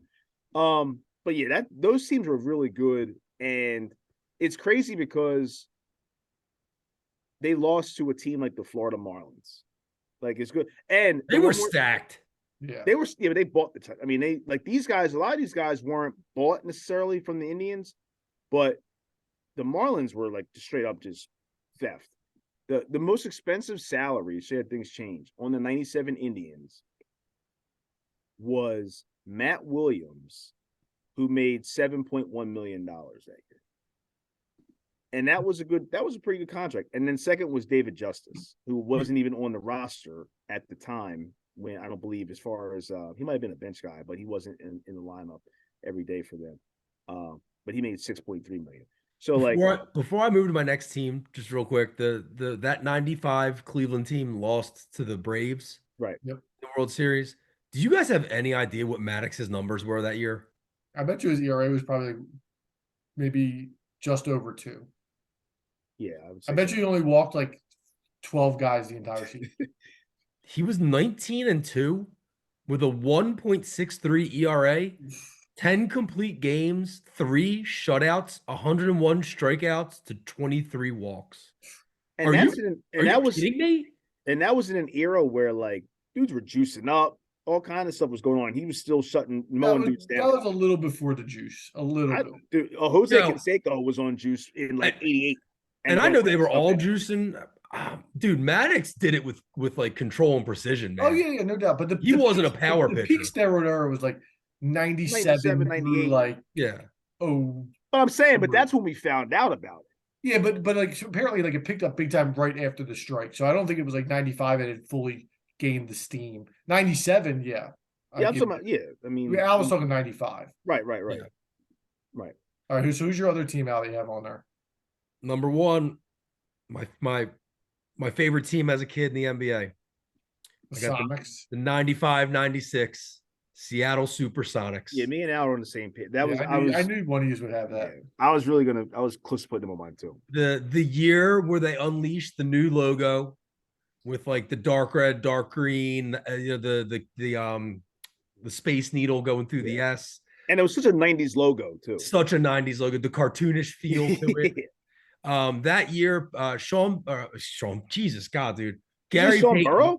I was going to say Sean Payton. Gary Oh, Payton, the glove, another one of my favorite athletes of all time, becomes the first point guard and to this day, the only point guard to ever win Defensive Player of the Year. He averaged The Marcus Smart, dude. Oh, I'm sorry. Point You're correct. Huh? to this day, 3 years ago, the only averaged 19, 7.5, and 4, which when I look back at that, I was surprised he averaged 4 boards, almost 3 steals a game. Sean Kemp, the Rain Man, 19 and 11. Detlef Schrempf, 17, 5 and 4, shot 41% from 3. Detlef Schrempf. Hershey Hawkins, 15.6 a game. That was my guy. 38% from Number 3. sixer. No, that wasn't your guy. Your guy was Big Smooth, who Yeah. averaged 11.8 and 4. And he also, dude, he shot 35.5 from 3, which was crazy for a center for Sam Perkins to be doing. That was insane. Centers weren't shooting threes. Yeah, that was crazy. My And then man Terry Cummings, was he on that squad? I don't believe Terry Cummings was on Or that. what was the Joe was it Joe McElvain? No, not yet. Because Jim McElvain is McElvain, he's basically what caused them to move. that contract that they signed him to. The key bench players on that team were Vincent Askew, Nate McMillan, Irvin Johnson, and of course, Easy E, Eric Snow. They also had a Penn Stater that I have to name, Frank Brikowski, on that team. But Brick. what's that? No, I don't know. I said brick. So that He team, was a sharpshooter, wasn't he? Wasn't Brikowski a 3-point shooter? I know nothing about Frank Brikowski. I just know I that think he was 3-point shooter, if I remember correctly. I know absolutely nothing about him. But that team obviously runs into the 72-10 Bulls in the final. And what pissed me off about that team, and I know Jordan laughed about it in that stupid documentary that everybody kissed his ass in, is that they didn't start the series with Peyton guarding Jordan. I just don't know how you have the defensive player of the year and you don't make that. Carl, wasn't it? George Yeah, Karl, it was George Karl. Yeah, it took until what was it? I think game 3, which is I believe I think it was after that. I think it was like 4. Yeah, no, actually, you're right. I think it was game 4 because they won game 4. Right. So, yeah, they should have made that decision. I think they won 4 and 5, right? I think they lost won 4 and 5 and lost in 6. Yeah, they lost in 6. But yeah, one of my favorite teams growing up. Obviously, when we were in the mid '90s as kids, the Sixers weren't doing much with the Sean Bradley, Clarence Weatherspoon era. So not a lot to watch as far as that goes. And I also didn't have Prism. So I was just watching whatever was kind of on NBA on NBC at the time, and that was a lot of Sonics and Bulls. You had to get the chip. I didn't have the chip. Schmidt had the chip. We could talk about Schmidt on another cast later on down the line. Maybe have long. Yeah, So man. that was my 5. The 95-96 Sonics were my number 1. All right, it was a good exercise. Yeah, that was a really fun team. And remember back in the day too with Al, when like Sean Kemp would just dunk on cats and then just like point at them and like laugh. Double point. Yeah. Like imagine him doing that now. They'd be like, bro, hey. Yo, it was somehow like the most 90s point ever too. Like it was like the it was awesome, man. I miss it. And you know what? And this is another, we'll have to have this draft. Dude, the nicknames in the 90s for these guys, man. The Rain Man and the Glove, dude, and Big Smooth. Like that's 3 on one team, but there's not 3 nicknames on the Sixers right now. Yeah, nicknames are a dying breed. Yeah. They're dead in the water. Yeah. Yeah. There was someone I was watching the other night and I was thinking about Detlef Schrempf. And I can't remember who it was. Like Domantas Sabonis? No, not that. No. It was a guy that could play on the perimeter, and I totally forget. I can't remember who it was. I don't know. But he was on my mind the other night watching somebody play. Schrempf was great, man. I was a big cool Schrempf guy. Man. Yo, NBA Jam, when you put Kemp and Schrempf together, you had the inside-outside threat, it was a wrap. It's always good to look back on some of those names. It's funny now again that we're getting older and you know more about those players than you did. You know, it's hard to dissect players when you're 8 and 9 years old and know truly how good they are. But we're getting to the age now where you can look back and be like, man, that team was sick. Yeah, and be knowledgeable about it. That was a fun exercise. But that'll put a wrap on episode 28. Again, thank you for the support on the downloads. We have a playoff game this weekend. Let's hopefully we get the win and we can talk NFC Championship next week, either against Dallas or San Francisco. Either way, it's going to be a hell of a debate. But go Birds, go Sixers. Looked like they were up about 10 midway through the second quarter. I saw Harold just got dunked on. So we'll see what happens with the Sixers as they finish up the West Coast swing. And we will see y'all next week. Let's drop that beat.